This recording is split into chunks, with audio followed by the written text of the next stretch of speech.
I stood on the edge of a desolate overseas battlefield, my hands still stained with fresh blood. My phone vibrated. I looked down at a message from an unknown number. Your wife owes me $1 million. If you don't pay up today, I'm going to kill her. I stared at the screen and felt nothing. I wasn't married. I didn't have a wife. I deleted the message, thinking it was just a scammer who had picked the wrong target. But then, a second message flashed across the screen. Fine. If you won't pay, I'll find Li Qingyan a new job. I'll send her to a brothel to work off the debt. Oh, and that 5-year-old sickly brat of a daughter you have? She won't be so lucky. When I saw the name Li Qingyan, my blood turned to ice. A murderous aura exploded from my body, so cold and violent that the temperature around me seemed to drop 10 degrees. Lord, all around me, the elite warriors of the Hall of Gods, men who had just fought through a sea of blood, dropped to their knees. They trembled, watching me in shock. They had never seen me this angry. It was Qingyan. She was in danger. I tried to call the number back immediately, but the person on the other end declined the call. A text followed. Text only. I gripped my phone so hard the screen began to crack. My arms shook as I typed back 2 words. Wait. Coming. I didn't say a word to my subordinates. I turned and sprinted toward the distant airport. I moved so fast I left a trail of afterimages in the dust. Beneath my feet lay a field of corpses. These were the members of the Killing God Palace, one of the 3 most feared underground organizations in the world. Today, I had led the Hall of Gods to wipe them out. Their headquarters was a ruin. Their global branches were being dismantled by my 9 divine envoys at this very moment. Their leader, Poison Fong, the top-ranked assassin in the world, was already dead by my hand. The Killing God Palace was officially erased from history. But none of that mattered now. I ran faster, smashing through walls and trees that stood in my path. I didn't slow down for anything. I reached the private airfield and boarded a jet bound for the Great Xia Empire. Faster. Go faster. I warned. The flight crew scrambled, terrified. I was usually the most composed man they knew. Even after killing the world's greatest assassin, I hadn't blinked. Now, I looked like a demon. As the engines roared, I sat in the cabin, my breathing heavy and my fists clenched. My mind raced back 6 years. I was being hunted back then. I was gravely wounded and had collapsed in the city of Jiangcheng on a night of pouring rain. If it hadn't been for Li Qingyan, I would have died in that gutter. At that time, I hated the world. I was abandoned as a child, kicked out by my foster father as a teen, betrayed by my brothers, and left for dead. My life was total darkness. But Li Qingyan took me in. She cared for me. She was the only light I had ever known. She gave me a reason to survive. Once I healed, I joined the most secretive special forces unit in the Great Siam military, the Dragon Fong. For 3 years, I lived in fire and blood. I survived impossible missions because I wanted to see her again. I wanted to see her grow, get married, and live a peaceful life. I never went back to her. I felt my hands were too bloody. A man like me didn't deserve a girl as pure and kind as her. Her happiness was my only wish.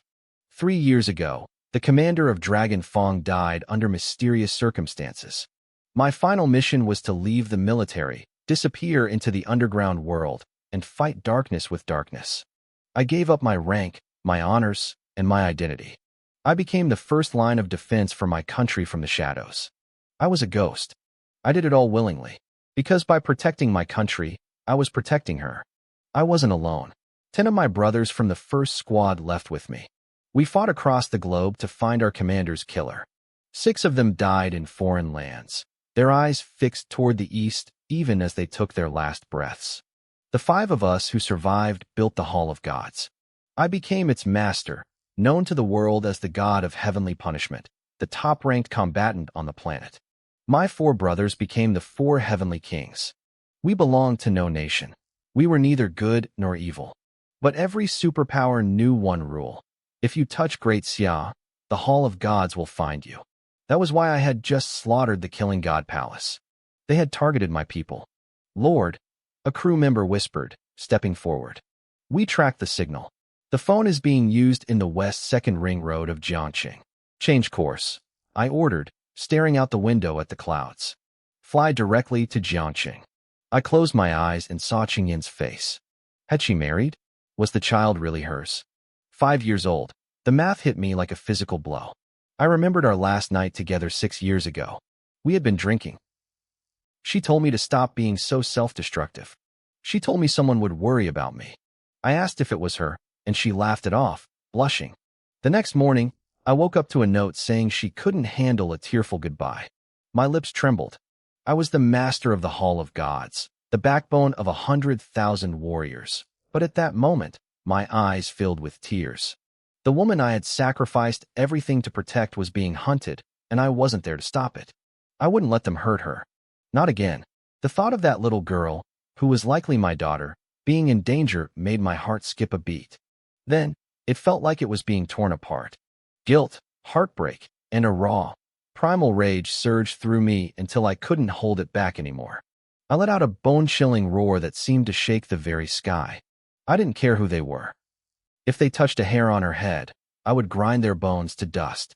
I would make them regret ever being born into this world.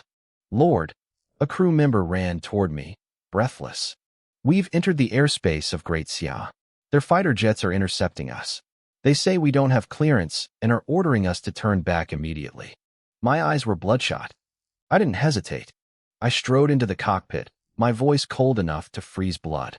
I am Yi Wuwei, master of the Hall of Gods, I said into the comms. I am going to Jiangxing on personal business. Delay me, and you will face the consequences. I didn't wait for an answer. I walked out. If they continued to block me, I would force my way through. For her, I was willing to fight the entire world. Down on the ground, my words sent shockwaves through the Great Siam military headquarters. High-ranking officials with immense power turned pale. They dropped everything they were doing. An emergency meeting was called instantly. The Hall of Gods was too dangerous to ignore. Every member was a killing machine, and I, their leader, was a figure feared by the world's darkest titans. My 4 heavenly kings had lists of kills that included underground overlords and foreign gods of war. The Hall of Gods has always been on good terms with us, one official muttered. Why is Yi Wuwei forcing his way in now? He mentioned Jiangxing. Did someone there provoke him? We can't find anything, another replied. All records related to him are locked behind the highest security clearance. He's already at the western border. Do we let him in? All eyes turned to Qin Shaozong, the supreme commander of the Great Xia military.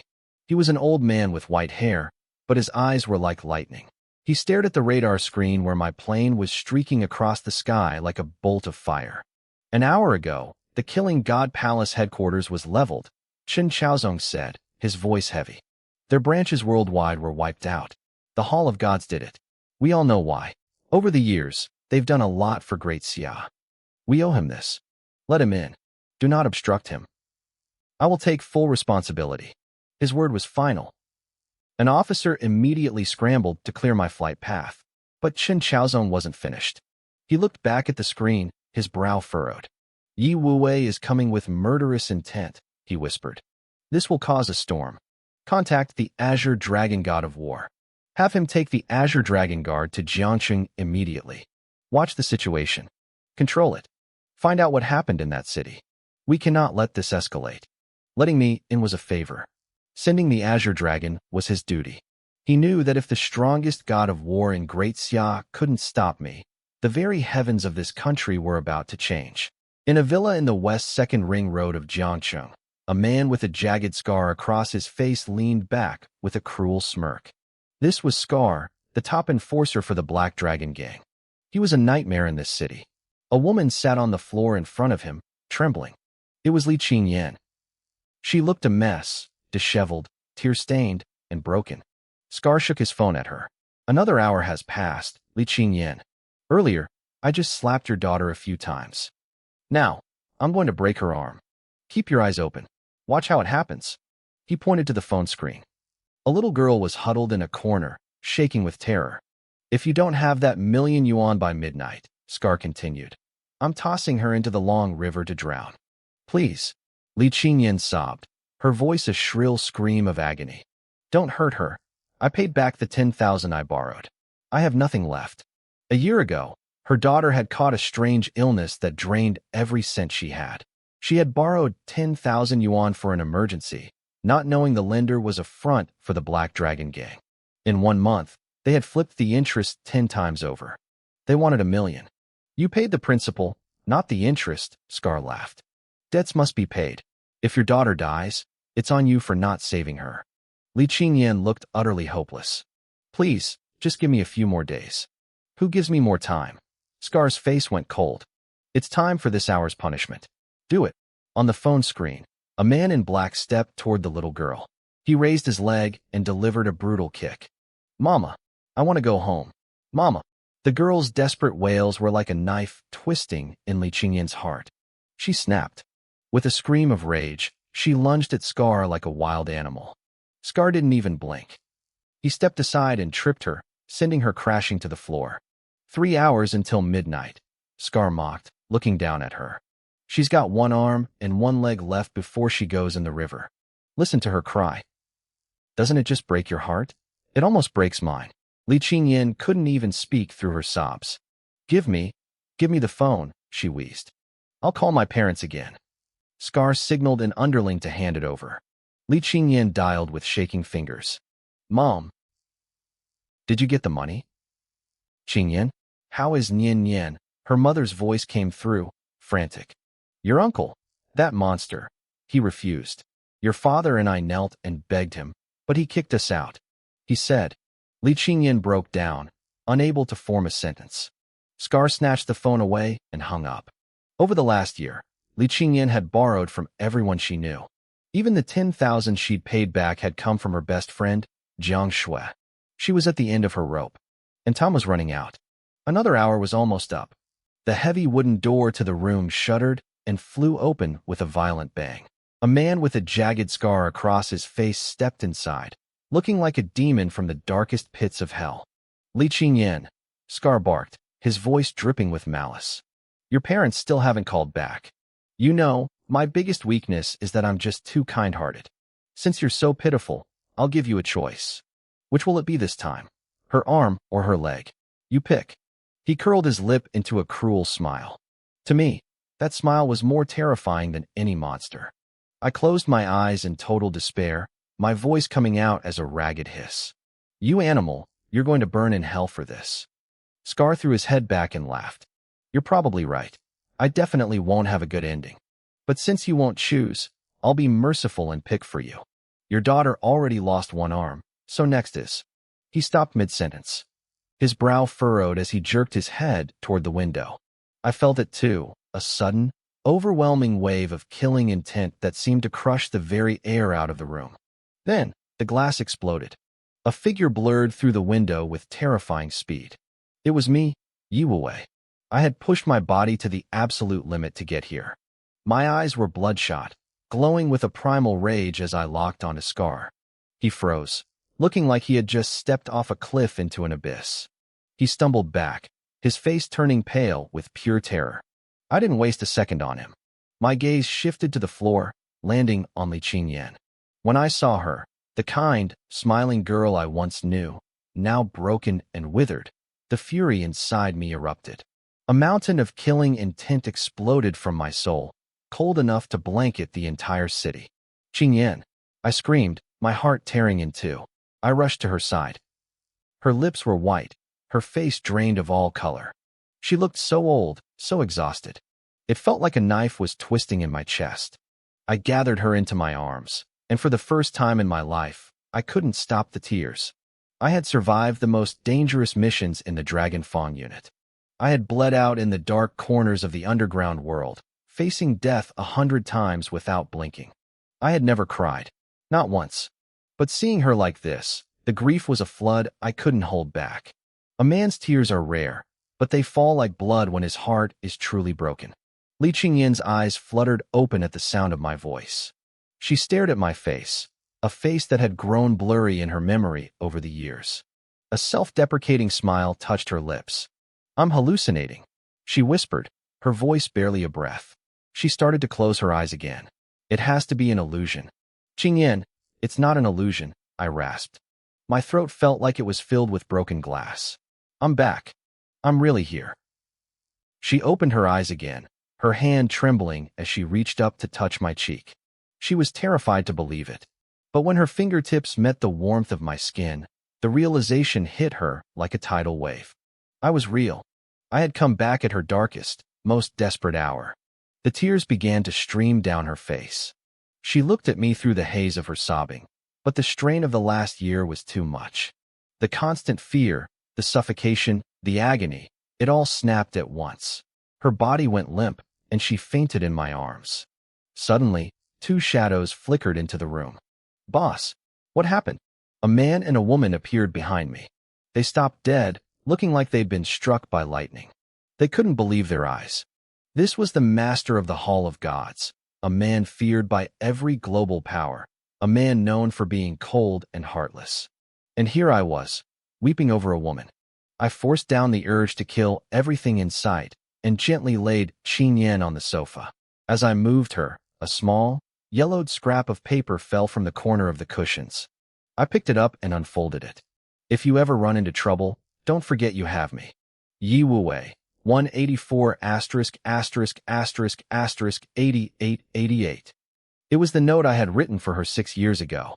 She had kept it all this time, tucked away between her phone and its case. I knew she must have thought about dialing that number 1,000 times, yet she never did. Not until Scar found it today and sent that text. I spun around, my eyes like poisoned arrows locking onto Scar. Thump! Scar's legs gave out. He hit the floor, trembling. This man was one of the 4 gold medal enforcers of the Black Dragon Gang, a notorious thug who made grown men tremble and children scream in terror. But under my gaze, he didn't last a second. He looked like he was about to be eaten alive. He didn't even think about fighting back. The sheer pressure of my presence filled his chest with a horror he had never known. I moved. I was a blur of shadows, appearing in front of him in an instant. I reached down and grabbed his throat, hoisting his massive frame into the air like he was a stray kitten. "Tell me everything," I hissed, my voice sounding like a ghost from the depths of hell. "Where is the child?" Scar looked into my eyes and knew instantly. If he lied, he was dead. He could feel the thickness of the slaughter in the air around me. How many people had I killed to carry an aura this terrifying? "Boss, mercy," Scar blubbered, tears streaming down his face. "Someone else made me do it." I didn't let him finish. I slammed my palm into his left shoulder. The sound of his bones shattering filled the room. Every nerve and vein in his arm was pulverized. He let out a soul-piercing shriek of agony. The pain was so intense his brain nearly shut down, but his scream died in his throat because I tightened my grip on his windpipe. His face turned red, then purple, then a sickly blue. He was staring into the eyes of the Reaper, the scythe already pressed against his neck. He wanted to die just to make the pain stop, but his life wasn't his to give away anymore. I had no patience for his begging. Just as his eyes started to roll back, I loosened my grip slightly. He gasped for air like a fish out of water. Outside, the sound of rushing footsteps approached. "Boss, what's going on in there?" I didn't even look at the door. My voice was cold and flat.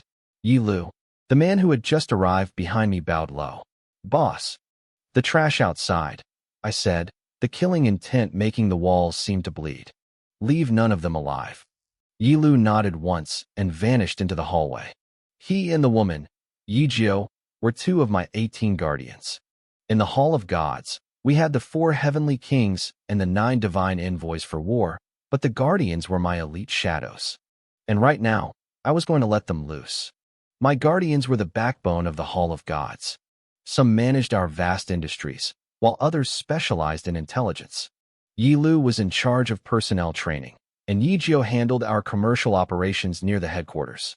They had rushed to Jiang City the moment they heard I had wiped out the Godslayer sect.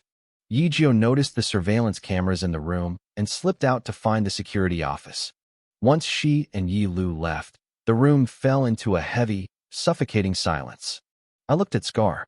To me, he was already a dead man. The coldness in my eyes was so sharp it felt like his consciousness was freezing over. Outside, the rhythmic screams of his men being slaughtered echoed through the hallway. Scar was shaking so hard his teeth rattled. "Big brother, please. I didn't kidnap Miss Li Qingyan on my own. I'm with the Black Dragon Gang. Our leader ordered it. Miss Li owed us 100,000, and the boss told me to hike the interest up to 1,000,000. I don't know why.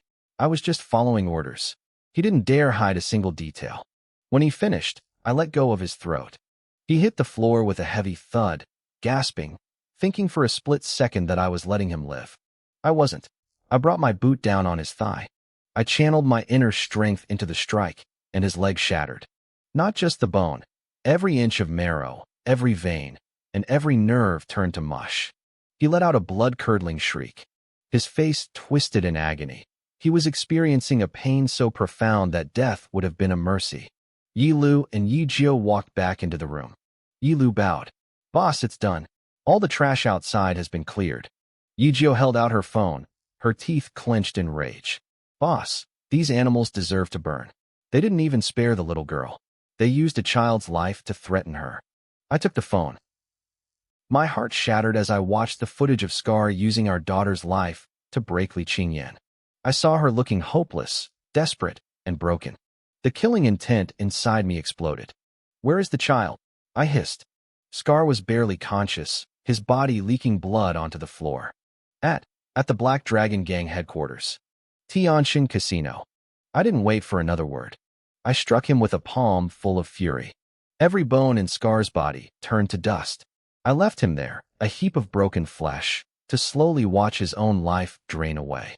He wanted a quick death, but I made sure he felt every second of it. "Yi Jiao, take Qingyan to the hospital," I ordered. "Yi Lu, find the exact coordinates of Tianxin Casino." Tonight, the city would run red. At Tianxin Casino, inside the luxury VIP suite, the atmosphere was festive. "Steward Lu, you have an incredible capacity for wine. Let me toast you again." Wang Batian, the leader of the Black Dragon Gang, was grinning like a servant. "Please, say a few good words for me to young Master Zhao. I'm a man who remembers favors." In Jiang City, Wang Batian was a tyrant. But here, in front of this thin, middle-aged man named Steward Lu, he was a nobody. Steward Lu represented the Zhao family from Long City, the provincial capital. The Zhaos were true royalty, a top-tier clan with power that reached into the highest levels of government. Steward Lu sipped his wine calmly. "As long as you handle this beautifully, the young master won't forget you." Wang Batian beamed, rubbing his bald head. "With your word, I'm at ease. Li Qingyan has been pushed to a dead end. When the young master shows up tomorrow to play the hero and save her, she'll be so grateful she'll throw herself into his arms." Wang Batian paused, curious. "If I may ask, why go through all this trouble for one woman? Li Qingyan is a fallen beauty with a kid. With the young master's status, why her?" Steward Lu's expression stayed flat. "The young master's thoughts aren't for us to guess. But I heard they were classmates. He pursued her years ago, and she rejected him. Shortly after, she turned up pregnant, and he went abroad. Maybe it's hate, maybe it's lingering obsession. Either way, she'll never marry into the Zhao family. Once he's had his fun, he'll toss her aside." Wang Batian laughed. "I see. The young master is a sentimental man. Let's drink. We'll help him cure this old heartache tonight." Suddenly, the suite door burst open. A gang member rushed in, pale and trembling. Wang Batian slammed his glass down. "Can't you see I'm with a guest? Get out." "Boss, something happened at the villa. Everyone there is dead. Li Qingyan is gone. Scar was found beaten into a pulp. He can't even speak. And Jiang Zhenwei's daughter, Jiang Shui, is heading here right now with a fleet of bodyguards." Steward Lu stood up abruptly, his face darkening. "What? Li Qingyan is missing?" Wang Batian's bald head broke into a cold sweat. He looked at Steward Lu's icy gaze and felt his heart sink. "Don't worry, Steward Lu. Jiang Shui is her only friend. She must have rescued her. But I was smart. I kept the little girl separate from the mother. As long as I have that kid, Li Qingyan will come crawling back." Steward Lu nodded slowly. "Handle it quickly. I only care about results. And be careful. I felt a powerful presence enter the city earlier. A martial arts expert is here." Wang Batian bowed low. "It won't be a problem. I've already made the arrangements." He turned and walked out of the suite, his eyes gleaming with malice. Down in the lobby of the Tianxin Casino, his men were already taking their positions. The trap was set. One of my low-level lackeys raised a steel pipe and gave me a smug grin. "Don't worry, boss. We've got over 100 guys stationed inside and out. If Jiang Shui actually shows up, she's never leaving." The Black Dragon Gang's reputation in Jiang City was built on blood and violence. My men weren't afraid of a fight. They were excited for it. But I wasn't feeling nearly as optimistic as they were. My underlings didn't know the truth, but I did. Everyone at the villa was dead. That wasn't Jiang Shui's style. She didn't have the stomach for it. This felt like the work of her father, Jiang Jinwei. He was the only one with the power and the ruthlessness to pull off a rescue like that. But why? Young Master Zhao was supposed to be putting pressure on him. Why would Jiang Jinwei risk interfering now? The man was a former soldier, a brother-in-arms with the commander of the Jiang City Defense Force. Now he ran a security company packed with elite bodyguards. He was a dangerous man to cross. If he was truly involved, things were about to get messy. I realized I couldn't take any chances. I pulled out my phone and sent a quick text, calling in my trump card. A few minutes later, the roar of engines shook the building. A fleet of SUVs screeched to a halt outside the Tianxin Casino. A young woman with a face like ice stepped out, leading a swarm of bodyguards. It was Jiang Shui, Li Qingyin's only friend in the city. My men pretended to block her path, but her bodyguards simply tossed them aside like trash. I watched from the lobby, silent. This was an old trick. Let them in first, then shut the doors and trap them like rats in a cage. As Jiang Shui stormed into the lobby, I forced a cheerful smile. Miss Jiang, quite the grand entrance. To what do I owe the pleasure? Her face was dark with rage. Wang Batian, you know exactly why I'm here. Hand them over right now, and I'll pretend today never happened. Don't even try to lie. I know you did it. She looked ready to explode. She clearly thought Li Qingyin and little Nian Yin were still in my hands, unaware that Yi Wuwei had already cleared out the villa. I realized then that my guess was right. She was here for the girl. I saw my opening and let out a cold laugh. Your father has some weight in this city, girl. But you're just a guest in my trap. I signaled my men. The heavy lobby doors slammed shut with a deafening thud. Hundreds of gang members poured out from the stairwells and hallways, brandishing clubs and pipes. They surrounded Jiang Shui and her bodyguards, wearing twisted, predatory grins. Jiang Shui's face went pale. She had been so desperate to save her friend that she'd forgotten how vicious the Black Dragon Gang could be. Break them, I shouted, waving my hand. If they die, I'll take the heat. The bodyguards moved instantly, forming a tight defensive circle around Jiang Shui. They were tough, mostly retired military, and they wore protective gear. But even a tiger can't fight off 100 wolves. My men swarmed them, aiming for their knees and joints. The lobby turned into a chaotic blur of shouting, cursing, and the sickening sound of metal hitting bone. The bodyguards fought hard, but the sheer numbers were overwhelming. They were forced into a shrinking circle, gritting their teeth against the pain as the first of them began to fall. It was only a matter of time before we broke them. Suddenly, the heavy front doors didn't just open, they exploded. Wood splinters flew through the air like shrapnel. Wang Batian, do you want to die? A massive figure stepped through the debris. His voice was low and heavy, vibrating with a suppressed, violent rage. It was Jiang Jinwei, the founder of Jinwei Security and the most feared fighter in Jiang City. He was a former captain of the Great Xia Western Army, the kings of land warfare. He was a man who had killed mercenaries and enemy soldiers with his bare hands. Even though he was retired, the aura of a cold-blooded killer clung to him like a shroud.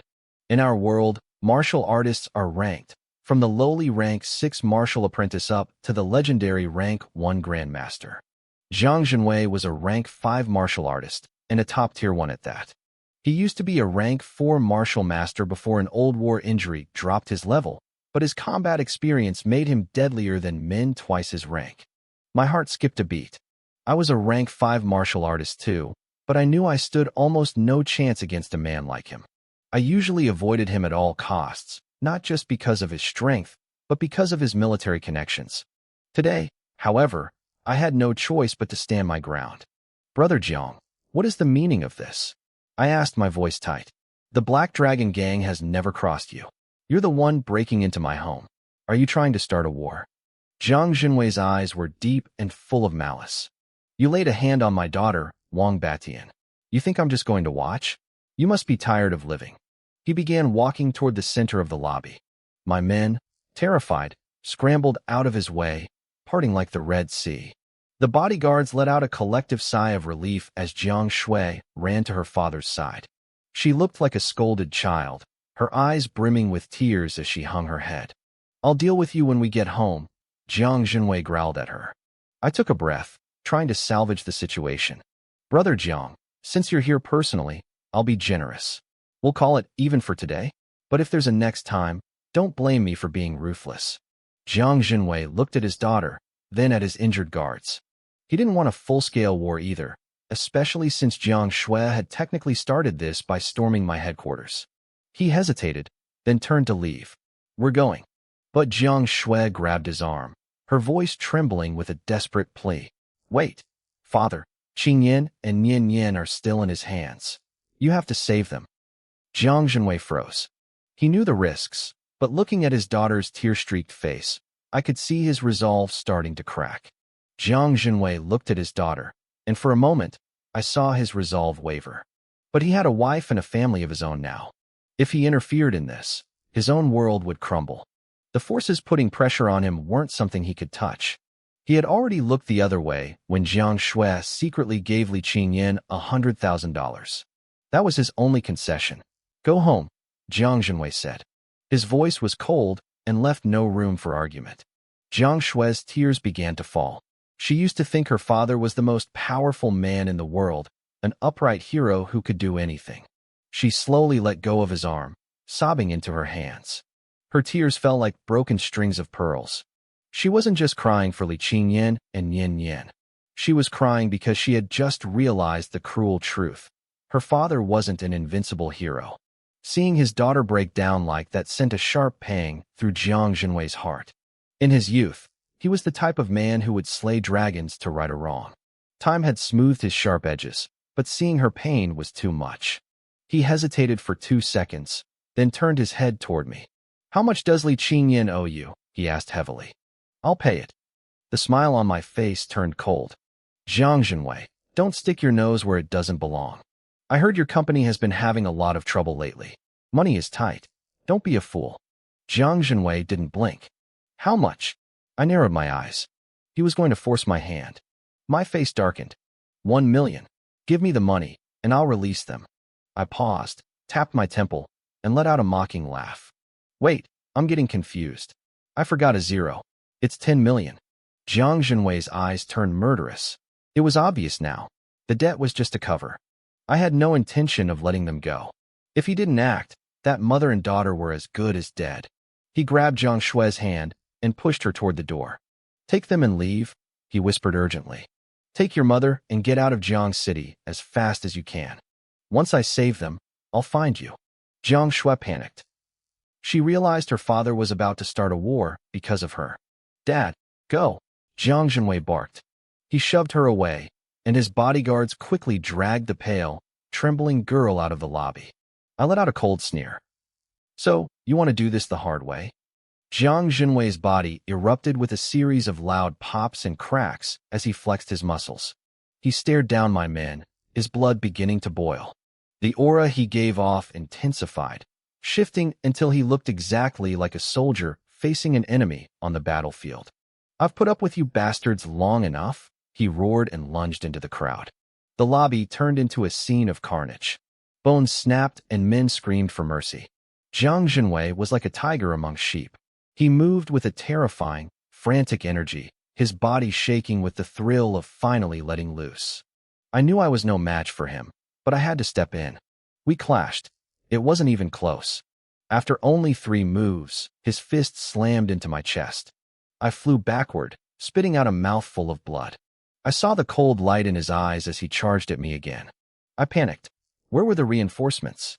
Jiang Jinwei delivered a brutal whip kick that sent me crashing into the wall. I felt like my kidneys had exploded. But just as he moved in for the kill, a violent, overwhelming aura appeared behind him. The hair on the back of Jiang Jinwei's neck stood up. He spun around to block, but a simple hand chop sent him reeling back 7 steps. Each step shattered the floor tiles into dust. When he saw who had arrived, he froze in disbelief. It was an old man in a traditional Tang suit.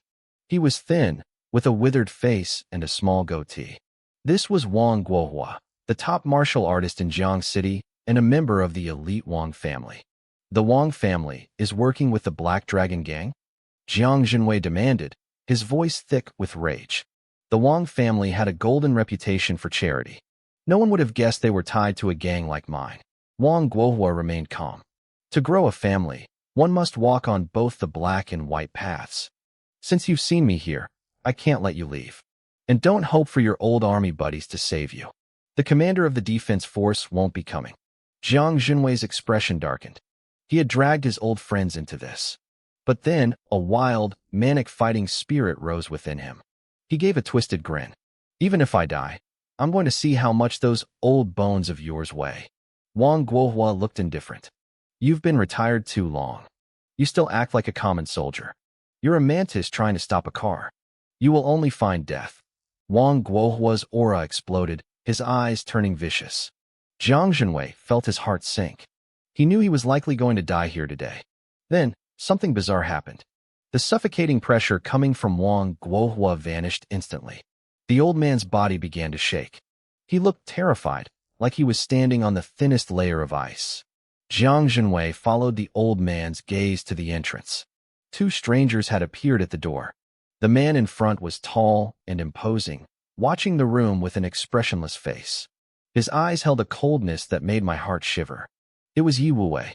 Standing behind him was a man named Yi Lu. The rest of my men didn't feel the danger yet. They couldn't sense the power coming off these two.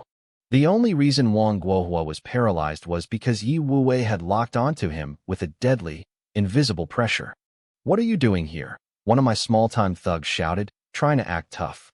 Get lost, or we'll cut you down too. Yi Wuwei didn't move.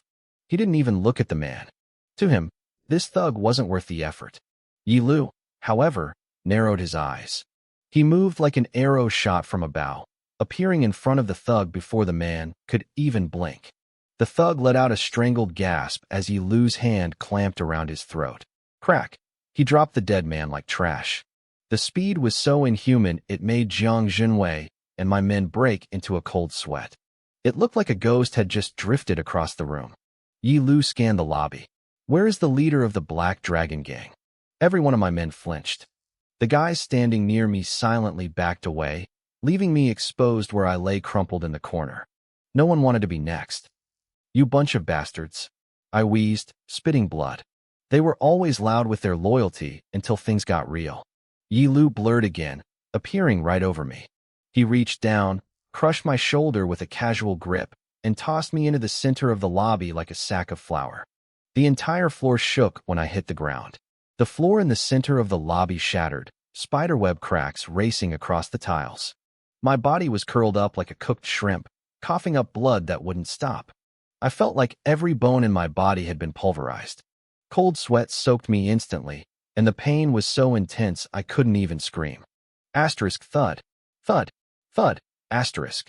Yi Wuwei started walking. Every step he took felt like a heavy boot slamming directly onto my heart. With every movement, the terrifying aura radiating from him grew more violent. It was like watching a demon god descend upon the mortal world. The invisible pressure was so thick that no one dared to breathe. Everyone in the room realized the same terrifying truth. The man who had just crippled me was only a subordinate. If the servant was this powerful, how monstrous was the master? Yi Wuwei stopped beside me. He looked down, his eyes cold and piercing. Where is the child? My body convulsed with fear. I looked toward Wang Guohua, my rank 4 martial artist protector, and wheezed through the pain. Third grandpa, save me. Wang Guohua was terrified, but he forced himself to step forward. He cupped his hands in a respectful martial arts greeting. Little friend, I don't know. He didn't get to finish. With a casual wave of his hand, Yi Wuwei struck. There was a sickening thud, and a bloody hole appeared right in the center of Wang Guohua's chest. A cloud of red mist erupted behind him. Wang Guohua looked down at his own chest in disbelief, then back at Yi Wuwei with eyes full of pure horror. Killing from a distance with just a wave? Who was this man? Boom. Wang Guohua collapsed. His eyes remained wide open, staring at nothing, filled with terror even in death. The lobby fell into a deathly silence. My men and I watched, our minds reeling. This was impossible. the top expert in Jiang City, a rank 4 master who had ruled the martial arts scene for years, had been erased with a single palm strike. Even a rank 3 martial king couldn't have killed him that easily. The shadow of death swallowed us whole. My nerves felt like they were being shredded. The Black Dragon gang members were pale, their spirits broken. I looked at Yi Wuwei and didn't see a man anymore.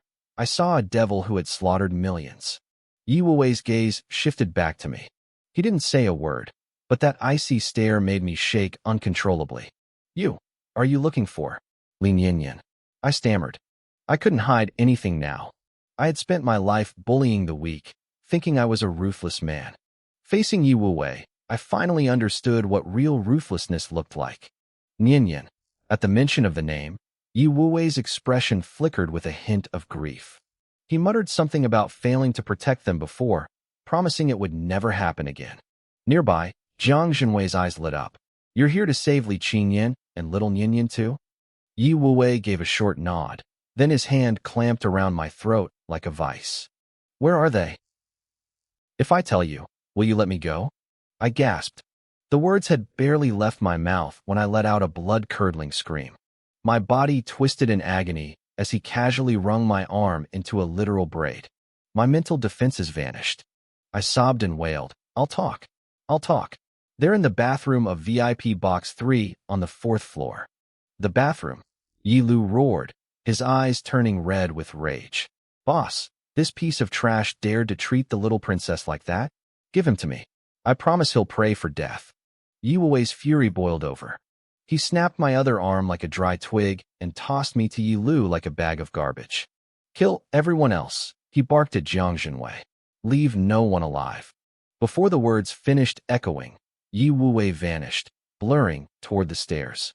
He reached the 4th floor and kicked the door to Box 3 off its hinges. His heart sank. The bathroom door was wide open, and the guard I'd posted there was already unconscious on the floor. He stepped into the bathroom, and his blood turned to fire. "Bring that piece of trash up here," he roared. The sound was so loud the windows of the entire building rattled. When Yi Lu dragged me into the room, I was covered in blood and filth. Yi Wuwei threw me toward the empty bathroom. "Where are they?" I looked at the empty room, my head spinning. I don't know. "Don't let him die too quickly," Yi Wuwei growled, turning away. He spotted a security camera in the corner of the room. He sprinted to the 2nd floor security room, bursting through the door and crushing the guard inside before the man could even scream. He pulled up the footage for Box 3. I saw him watching the screen. He watched his daughter being slapped. He watched her being kicked. He watched her tiny body shivering in the corner of that filthy bathroom. Yi Wuwei started to shake, tears streaming down his face as he heard the child on the recording crying out for her father. He watched the very end of the footage. A figure wrapped in a black robe burst into the room and snatched Yin away. "Ah!" Yi Wuwei let out a primal scream of pure agony and rage. He kicked the console, and the entire machine exploded. He grabbed his phone, his voice shaking with a murderous intent that felt like it could freeze the world. "All combat personnel of the Temple of Gods, assemble in Jiang City immediately. I am going to tear this city apart." Outside, the sky turned black. Thunder crashed with the force of an apocalypse. The roar of Yi Wuwei's voice echoed for miles. People in the streets collapsed in fear, feeling an instinctive terror they couldn't explain. A mile away, a massive man on a rooftop froze. It was High Bopping, the Azure Dragon War god, and the top commander in the country. His face went pale. Am I too late? He knew exactly how powerful the Temple of Gods was. If they assembled here, they wouldn't just destroy a gang, they would level the entire province. "Full speed ahead," he screamed to his elite guards. He leaped from the roof, desperate to reach the casino before the world started to burn. I stepped into the lobby, and my heart dropped. Bodies were scattered everywhere. I was too late. The tragedy had already unfolded right under my nose. I was High Bopping, the Azure Dragon War god, but in this moment, I felt a cold dread I hadn't felt in years. Who was the idiot responsible for this? Who gave them the courage to provoke the master of the Temple of Gods? They were dead men walking. I followed the crushing, terrifying aura up to the 2nd floor. As soon as I stepped off the stairs, I saw a figure that made my skin crawl. It was him. I didn't greet him as a war god of the Great Qin. I didn't want to escalate things.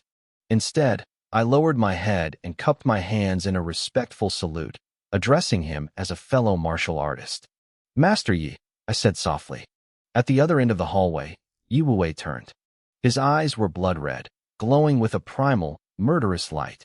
His voice was a raspy growl that sounded like it came from the depths of hell. Hi-bopping, he spat. Are you here to stop me? My scalp went numb. It felt like he was ready to tear my throat out with his bare teeth. I wasn't afraid to fight him, but I knew the cost. If the two of us went all out, this entire city would be leveled. Master Yi, you've always been level-headed, I said, trying to keep my voice steady. What could possibly happen to make you lose control like this? He took a step toward me, his presence heavy enough to crack the floorboards. If your daughter was snatched, her location unknown, her life hanging by a thread, would you be level-headed? The blood drained from my face. My mind went blank. His daughter? The little princess of the Temple of Gods had been kidnapped? Which son of a bitch was suicidal enough to do that?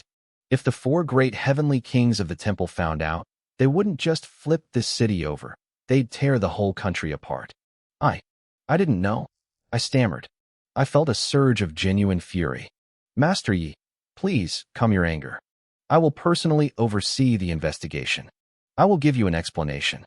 I was shaking with rage myself, but I had to play the peacemaker. If I didn't, the world was going to burn. Suddenly, a man named Yi Lu ran out of the security room. Boss, we found something. The man in the black robe appeared at the northwest intersection after leaving the club. If we search that area, we'll find the little princess. The Temple of God's intelligence network was terrifying. They had bypassed the city's firewalls and tracked the kidnapper's movements in minutes. Move, Yi Wuwei roared. He didn't spare me another glance as he vanished into the night, his men trailing behind him like shadows. The moment they were gone, I let out a roar of my own that shook the building. Where is the city governor? Is he drunk? Slap him awake and drag him to me. Now, I pulled out my radio and began screaming orders. This is high-bopping. I want the Jiang City garrison and the security bureau mobilized immediately. Lock down the entire city. I want checkpoints at every train station, bus terminal, airport, and highway. Not a single fly leaves this city without my permission. I wasn't done. Impose a total curfew. Nobody goes outside. I want the cyber teams tracking that girl's location every second. Request the Shadow Unit to intervene. I want the Jiangzhou Military District to send reinforcements and set up roadblocks on every perimeter road. My eyes were bloodshot. I didn't care who these local thugs thought they were or who was backing them. If anyone got in my way, I'd execute them myself. I had to find that girl before the main force of the Temple of Gods arrived. If I didn't, the sky over the Great Qin was going to turn red with blood. I knew a secret that even the highest commanders didn't know. I knew who Yi Wuwei really was. Years ago, during a secret operation, I had met the captain of the Dragon Fang elite squad. His codename was Shura. Shura was a legend. He had once single-handedly wiped out a secret military base of the British Empire. Surrounded by 10,000 soldiers, he had decapitated 3 war gods and a national protector. A year ago, when a top-tier underground organization tried to cause trouble in my territory, I arrived to find the battle already over. Shura was there, but he had a new title, Master of the Temple of Gods. He was a man who had sacrificed everything for this country. He didn't deserve to be betrayed like this. Anyone who touched his daughter was my enemy too. As my orders went out, the city began to tremble. Armored vehicles roared through the streets. Soldiers with live ammunition took over every transit hub. The internet was throttled, and communication with the outside world was cut. The people of Jiang City huddled in their homes, feeling the weight of a storm they couldn't understand. But the storm wasn't just in Jiang City. It was global. In the Western continent, within the territory of the Sun Sect, a man with fierce, lethal eyes dropped his phone. A terrifying aura erupted from his body as he sprinted toward the airport. This was Tian Sha, one of the 4 great heavenly kings of the temple. You dare hurt our little princess? He growled. I'll skin you alive. A golden knight of the Sun Sect blocked his path, standing atop a massive tree. Tian Sha, you think the Temple of Gods is invincible? You cannot enter our territory as you please. Tian Sha didn't even slow down. His killing intent exploded like a physical shockwave. Get out of my way. The knight turned pale. The scent of blood was so thick it made him gag. He knew if he moved, Tian Sha would kill him without a second thought. The Sun sect didn't want a war they couldn't win. The knight stayed frozen as Tian Sha blurred past him. Next time, I won't be so polite. The knight yelled at Tian Sha's retreating back, before immediately turning to run the other way. He had to report to the Pope. The Temple of Gods was mobilizing. Their forces were converging on the Great Qin from every corner of the globe. The invisible shield that protected the country was about to become its greatest threat. The sky was changing. A storm was coming, and God help anyone caught in its path. The Sun sect had its chance, but the world was shifting too fast. Far to the north, in the frozen wasteland of the Arctic, two groups of elite warriors stood locked in a tense standoff. I watched the scene unfold through the eyes of the temple. A woman with a graceful, swaying figure stood at the front of our lines. She glanced at her phone, and her expression shattered. All personnel, retreat immediately, she commanded. Her voice was cold and sharp. We are heading to the Great Qin. Yes, ma'am. Every warrior in the temple's combat uniform responded in unison, disappearing into the white haze of the snow. Across from them, the warriors of the Northern Bear Nation were stunned. Both sides had discovered a rare metal mine here and had already fought several bloody skirmishes over it. Today, the Bear Nation's god of war, Vladimir, had arrived personally. He was supposed to face off against Tian Shang, one of our temple's 4 great heavenly kings. They were on the verge of a total war, yet we were walking away from a fortune. Vladimir watched our retreating backs, his brow furrowed in confusion. Something massive must have happened, he muttered. Tian Shang wouldn't just leave a mine like this. Tian Shang was the only woman among our 4 great kings, and she was as fierce as they came. As we moved, one of our high-level experts caught up to her, his voice filled with frustration. King Shang, why are we leaving? He asked. We aren't afraid of those Bear Nation bastards. I could have taken out 3 of their rank 2 experts myself. We spent so much to find this mine. Just giving it up, it doesn't feel right. Tian Shang didn't slow down. She kept her eyes fixed toward the horizon, toward the Great Qin. Shut up, she snapped. If we lose a mine, we can take it back later. But the boss's daughter has been kidnapped. Her life is on the line. We get to the Great Qin as fast as humanly possible. Nothing else matters. The air around the group turned frigid. The experts' faces twisted with a mix of shock and explosive rage. What? The temple master has a daughter? I want to see which son of a bitch dared to touch our little princess. I'll turn them into ash and use it for fertilizer. Fury burned through the ranks. They weren't just retreating anymore. They were hunting. Meanwhile, in the South China Sea, a police boat from the Philippine nation was chasing a group of Great Qin fishing vessels. A young general named Lu Shi stood on the deck, laughing as he watched the fishermen flee like panicked rats. His country had recently suffered a loss at the hands of the Great Qin, and since he didn't dare face their navy, he was taking his anger out on helpless civilians. Look at them run. Lu Shi mocked. Let's see who's slow enough to get rammed. The night is young, boys. Let's play. Suddenly, a soldier rushed onto the deck, his face pale. General Lu Shi, an unknown object is approaching us at high speed. Lu Shi stopped laughing. An object? How far? The soldier pointed toward the side of the ship, his finger trembling. Look, it's already here. Lu Shi looked, and his scalp went numb. Under the moonlight, a massive man was literally running on the surface of the sea. He stepped on the waves with such power that 2 giant pillars of water erupted behind him like the wake of a battleship. Run, go. A Great Qin expert is here. Lu Shi screamed, frantically ordering a retreat. It was too late. The man on the water was closing the gap in seconds. When he was 100 meters away, he leaped. The force of his jump pushed the sea down in a 20-meter-wide bowl, launching him into the sky. He landed on the deck with a bone-shaking thud. The entire police boat rocked violently. This was Tian Wei, another of our 4 great heavenly kings. He stood over 2 meters tall, his muscles like coiled steel cables. The sheer pressure of his presence made the crew lose control of their bowels. Tian Wei pulled out a photo and walked toward Lu Shi. The young general was shaking so hard, He had to lean against the railing to stay upright. Don't kill me, Lucier stammered. My father is the god of war for our nation. You don't want to start a war between our countries, do you? Tian Wei's lips curled into a cold, lethal smile. Your father? I already butchered him.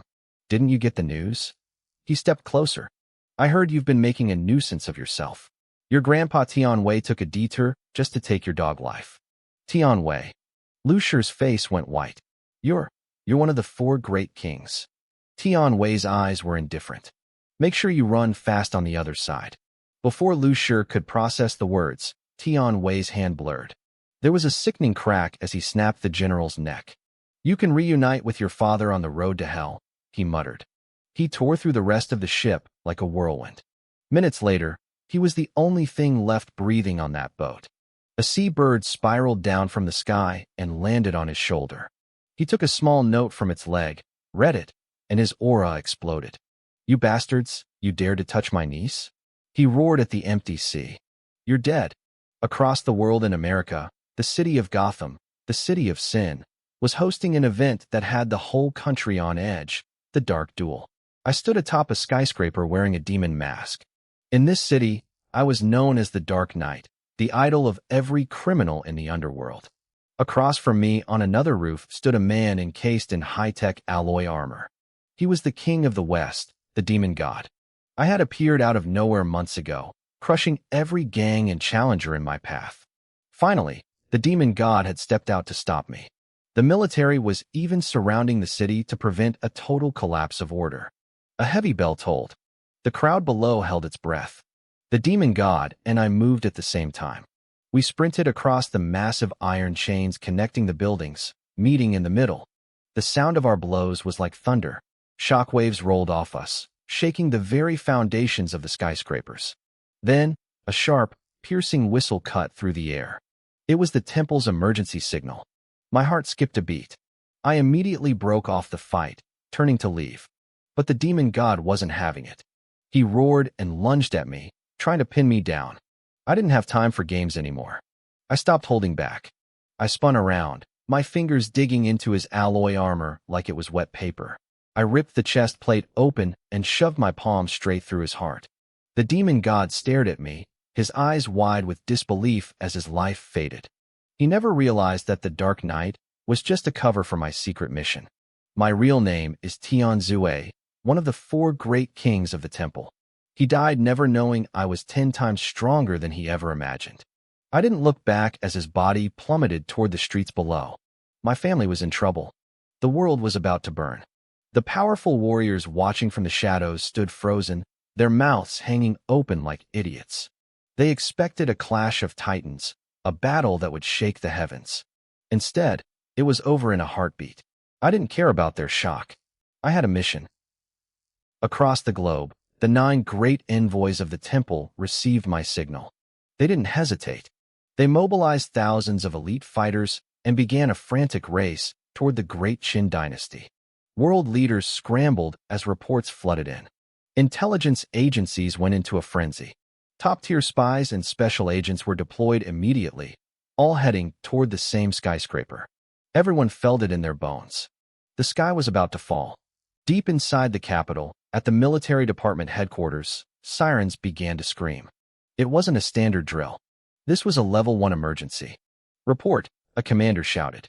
Groups of unknown powerhouses are converging on the city. Our shadow units lost their trail. They're too fast. The top brass, men who usually remained calm even if a mountain collapsed in front of them, were now pale with fear. They rushed into the war room, their faces etched with anxiety. Chen Chaozong, the supreme commander, walked in with a heavy expression. Commander Chen, what's happening? One general barked.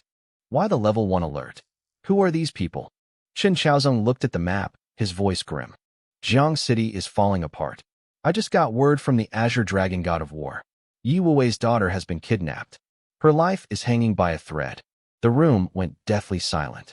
Yi Wuwei is furious, Chen continued. He summoned the entire temple to Jiang City. Those elites crossing our borders right now? Those are his men. The world is about to change, and not for the better. Even a veteran like Chen Chaozong was trembling. Over the years, The temple had wiped out countless underground syndicates and amassed wealth beyond imagination. Not even Yi Wuwei himself truly knew the full extent of his army's power. Usually, just one of the 4 great kings was enough to level a city. Now, the whole temple was coming. Which idiot did this? A general roared, slamming his fist on the table. Who would dare touch his daughter? I'll personally kick them back into their mother's womb. We can't let the temple in, another shouted. If they start a war on our soil, the country will be ruined. Tell Azure Dragon to find that girl now. Everything depends on her safety. Chen Xiaozong nodded solemnly. I've given Azure Dragon full authority. Jiang City is under total lockdown. But the temple won't stop until she's found. We need every channel, every spy, and every soldier looking for that little girl. Find her, or we all burn. He ended his sentence with a roar. He knew the stakes. The temple was a silent shield for our borders. Other nations stayed away because they feared Yi Wuwei. If we became enemies, the wolves surrounding our country would pounce. Apply to the Council of Elders, Chen ordered. I need Yi Wuwei's full classified file. We need to know his friends, his enemies, and his past to find a lead on the girl. The Council of Elders was the highest power in the land, for arbitrators and the great lord himself. A few minutes later, the reply came back. It was only 2 words, request denied. Chen Xiaozong's face turned ashen. Who exactly is Yi Wuwei? Even the council is hiding his identity. Commander, emergency at the western border. An officer burst in, sweating. Temple warriors have breached the first line of defense. They're like ghosts. We can't pin them down. Chen shook. They're already inside. They're moving in groups of hundreds, the officer reported. Our men can't stop them. But they aren't killing anyone. They're just knocking our soldiers unconscious. It made sense. Most temple members were retired veterans from our own military. They wouldn't kill their former brothers in arms unless forced to. The reports kept coming like a blizzard. The northern border was breached. The southern border was failing. Foreign special forces from the empire were spotted sniffing around the west. The east was under pressure from the rising sun. The world is truly changing. Chen whispered, his fists clenched tight. In the heart of the capital, inside a quiet, ancient room in the heavenly palace, the 5 most powerful men in the country sat in silence. They knew everything. This storm won't settle easily, one elder said softly. After what happened 6 years ago, Yi Wuwei's strength has reached a level where no one in this country can suppress him. Then we have no choice, another replied. Contact the Guardian at Kunlun Mountain. We need him to step in. High atop the peaks of Kunlun, where the wind cuts like a razor, an old man with snow-white hair sat at a stone chessboard. A high-ranking officer stood behind him, bowing deeply. The old man didn't look up. Tell them to let nature take its course. Yes, sir. The officer replied, vanishing into the mist. The old man picked up a black jade piece. 6 years ago, he raged for himself, he murmured. Now, he rages for his family. Interesting. He placed the piece down with a soft thud. It didn't budge, held in place by an invisible force that defied the howling gales. On the board, 2 dragons were locked in a deadly struggle. The old man turned his gaze toward the direction of Jiang City, a faint smile on his lips. I looked out over the city. The vast landscape of the country stretched beneath me, beautiful but broken. It felt like a body riddled with hidden sickness, waiting for someone to cut away the rot. Tonight, the world's elite were holding their breath. They wanted to know why my Temple of Gods was mobilizing on such a massive scale. They wanted to know where the storm would land. I stood on a rooftop in the northern district of Jiang City. The wind whipped at my coat, cold and sharp. Beside me, Yilu kept watch. According to our intelligence, the man in the black robe, the one who had taken my daughter, had vanished somewhere in this area. Below us, the streets were a mess. Armored vehicles from the Jiang City Defense Force blocked every intersection. Teams of soldiers scrambled through the alleys, searching for any sign of the kidnapper. A shadow blurred through the air. High bopping, the Azure Dragon War God, landed softly near me. He told me his men were already closing in on the area where the black-robed man was last seen. He looked worried. He told me the Temple of God's mobilization had triggered a massive chain reaction. Powerful figures were crossing the borders, and opportunistic factions were trying to stir up trouble. He begged me to call off my warriors. The pressure on the borders was becoming too much for him to handle. I didn't answer him. I just stared at the roaring engines of the armored cars below. Suddenly, another soldier landed behind Hai Bopping. He reported that a mysterious person had snuck into the Wang family estate earlier that night. Our undercover agents inside the Wang residence couldn't find a trace of the visitor. Either they were hiding him, or they had helped him escape. That was all I needed to hear. The Wang family was one of the most powerful names in Jiang City. They had the influence to hide a ghost. A cold, murderous aura exploded from my body. I turned and looked the soldier dead in the eye. "Where is the Wang family?" I asked. My voice was like ice. The soldier froze, his face turning pale. He pointed toward a dark patch in the distance, a massive estate tucked away from the neon lights of the city. It was a quiet fortress in the middle of a steel forest. I didn't waste another second. I leaped off the rooftop, plummeting toward the shadows. Yi Lu followed immediately. Hai Bopping didn't try to stop me.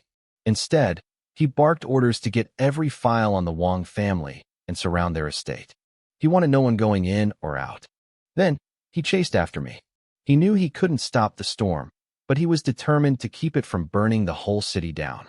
Inside a secret room at the estate, Wang Defa, the head of the Wang family, sat with his inner circle. They were panicked. The city was under lockdown, the internet was cut, and soldiers were everywhere. Wang Defa's brother, Wang Dabiao, asked if this had anything to do with Butler Lu, the man they had secretly sent away. Wang Defa snapped at him, telling him to shut up and pretend Lu had never been there. A knock at the door interrupted them. A servant reported that 2 men had arrived and were demanding to see the family head. They had already beaten 5 of the family's elite guards. Wang Defa was livid. In Jiang City, nobody dared to slap the Wang family in the face like this. He stormed out of the secret room and headed to the main hall, followed by his top men. When he entered the hall, he saw 3 men standing there. Me, Yi Lu, and Hai Bopping. Wang Defa didn't recognize us. He saw his guards gathered outside, too afraid to move. He demanded an explanation, threatening that we wouldn't leave his house alive. He was looking for someone to vent his anger on. Just then, a portly man pushed through the crowd. It was Wang Hai, the mayor of Jiang City. Wang Defa smiled, thinking his savior had arrived. He asked the mayor what was going on with the military exercise, but the mayor ignored him completely. He walked straight past Wang Defa and bowed deeply to the man standing next to me. "Azure Dragon War God," the mayor stammered, his voice shaking. "I didn't know you were coming. Please, forgive the lack of a proper welcome." The room went dead silent. The Azure Dragon War God was the head of the 4 legendary protectors of the nation. He was a hero to millions, a man who stood at the very top of the world. And he was standing in their living room. The air in the hall turned heavy. I didn't care about their titles. I only cared about my daughter, and I was going to make them talk. The Azure Dragon War God, the most famous protector in the country, was standing right here in Jiang City. It made sense now why the whole city was under lockdown. The realization hit the Wang family like a physical blow. They stood frozen, their minds blank with shock. Wang Defa was the first to snap out of it. As the head of the house, he knew how to play the game. He bowed so low his forehead nearly hit the floor. "Greetings, Azure Dragon War God," he shouted, his voice trembling with excitement. The rest of the family followed suit, their voices echoing through the hall in a desperate show of respect. Hai Bopping had seen this 1,000 times. His face remained a mask of indifference. "Don't be so polite," he said coldly. "Because in a moment, I won't be polite to you." The room went ice cold. A shiver ran down the spines of everyone in the Wang family. What did that mean? The war god was here to move against them? Panic set in, and faces turned pale as they looked toward Wang Defa. Sweat poured down Wang Defa's face. He forced himself to step forward. "Please, war god, forgive my earlier rudeness," he stammered, his knees buckling. He hit the floor, kneeling in total submission. Some of the family elders looked toward Mayor Wang Hai, hoping for a lifeline. Surely the mayor had some influence? But Wang Hai ignored them. He pointed a shaking finger at Wang Defa. "How dare you speak to the war god that way? I should have you." He stopped mid-sentence. He didn't actually have the authority to sentence Wang Defa, and he knew it. He was just trying to look tough. Should have him drink 3 penalty shots? Is that it? A mocking voice cut through the air. Wang Hai turned and saw a young man standing next to the war god. It was me. My face was cold, my eyes fixed on him. Wang Hai wasn't a fool. Anyone standing as an equal to the war god was someone he couldn't afford to cross. He forced a weak smile and stayed silent. I turned my gaze back to Wang Defa. My voice was a low growl. A mysterious man entered this house tonight. He had a little girl with him. Where is she? The elders of the Wang family flinched. A wave of dread washed over them. If I was with the war god, my status had to be astronomical. If I found out they had already sent the girl away, the Wang family was finished. Their only choice was to lie. Wang Defa looked up, his expression one of perfect confusion. Sir, no one like that came here tonight. Please, you must have the wrong house. I nodded slowly. Wang Defa let out a tiny sigh of relief, thinking I was easy to handle. He was wrong, and I gave a slight wave of my hand. Yi Lu moved like an arrow released from a bow. He blurred across the room and grabbed 2 of the family's martial artists by their throats. Asterisk snap. Snap. Asterisk 2 loud cracks echoed in the silent hall.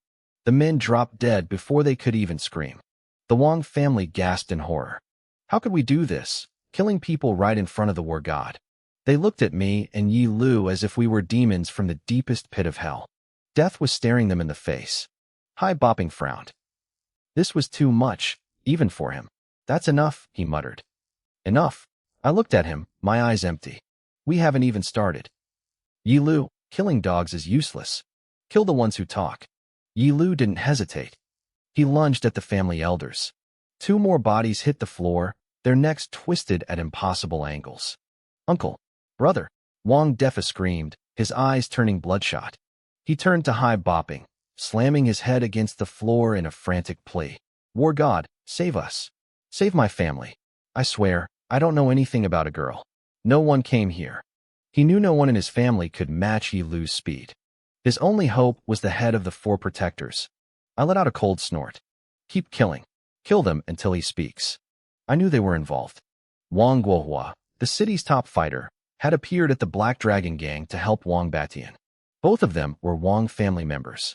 There was no way this house was clean. Asterisk snap. Snap. Asterisk 2 more elders were silenced forever.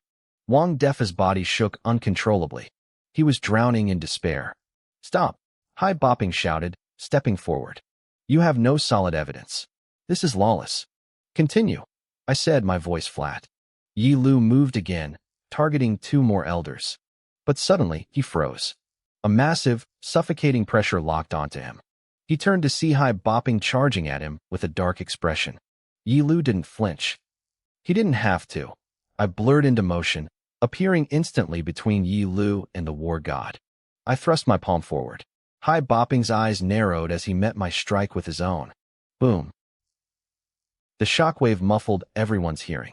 A gale of wind ripped through the hall. I stood my ground, unmoving. Hai Bopping, the legendary war god, was forced back 3 full steps, his boots leaving deep ruts in the floor. The Wang family felt their scalps go numb. Who was this man? Even the greatest warrior in the country was being pushed back. What kind of monster had they provoked? Wang Dabiao's spirit finally broke. Brother, stop lying, he wailed at Wang Defa. Do you want us all to die? Yi Lu was standing right in front of him. He knew he was next. Wang Defa closed his eyes, tears of regret and terror streaming down his face. I'll talk, he whispered. I'll tell you everything. He slumped to the floor like a man whose bones had been removed. A man came tonight. It was Butler Lu from the Zhao family in Dragon City. He took the girl. He knew it was over.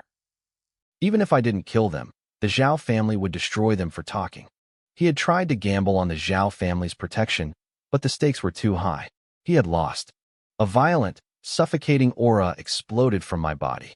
My lips trembled. Finally, a real lead. The killing intent was so thick that the Wang family members collapsed, some of them losing control of their bowels. Even the mayor had to lean on a chair to keep from falling. In a flash, I was standing over Wang Defa. My eyes burned with a murderous light. Where are they now? I stood over Wang Defa, the air around me thick with a killing intent, so heavy it felt physical. He was trembling, A broken man whispering through chattering teeth. They've already left Jiang City, he stuttered. They're headed to Dragon City. What? High Bopping roared, his face darkening instantly. I locked down the entire city. How did they get out? He looked like he wanted to crush Wang Defa's skull with his bare hands. Dragon City was the provincial capital with over 10 million people. If my forces, the Hall of Gods, had to mobilize there, the chaos would be unimaginable. Wang Defa didn't dare hide the truth. Butler Lu from the Zhao family. He told me to arrange a plane. I couldn't say no. I have connections in the local departments. I asked them to clear a path. High Bopping's expression was terrifying. He had given a direct order, and yet someone had dared to bypass him for a local thug. He let out a cold, sharp laugh. Good. Very good. These local snakes really think they run the show. Realizing his last hope was gone, Wang Defa began banging his head against the floor. War God, please. I didn't know. I didn't know the girl was that important. Butler Lu is from the Zhao family. I had to listen to him. Spare me. Repent in your next life. High Bopping snapped. He brought his boot down hard on Wang Defa's chest. A sickening crack echoed through the hall. Wang Defa coughed up a spray of blood, the light fading from his eyes. He probably couldn't understand why this one favor had destroyed his entire family. He had done things like this 100 times before. Why was this time different? As he died, he fixed his eyes on me. He finally realized he hadn't just broken the law.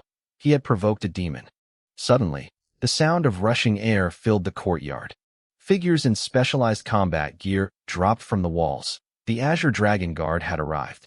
High Bopping pointed to an armed helicopter circling in the night sky. Bring that chopper down here, he barked at a squad leader. I want a full wartime investigation of the Wang family. Arrest whoever needs arresting. Kill whoever needs killing. Execute it now. He turned his gaze toward the city. Scour Jiang City from top to bottom. Anyone connected to this kidnapping dies. I don't care who they are. Check the flight logs immediately and lock onto that suspect. He has the daughter of the Hall Master. Yes, sir, the officer shouted and scrambled to obey. High Bopping was furious, but I could tell he was also performing for me. He wanted to show me he was cleaning house so I wouldn't take my rage out on the entire country. He looked at me, his voice solemn. Master Yi, the trail is clear. We'll find your daughter. The helicopter is coming.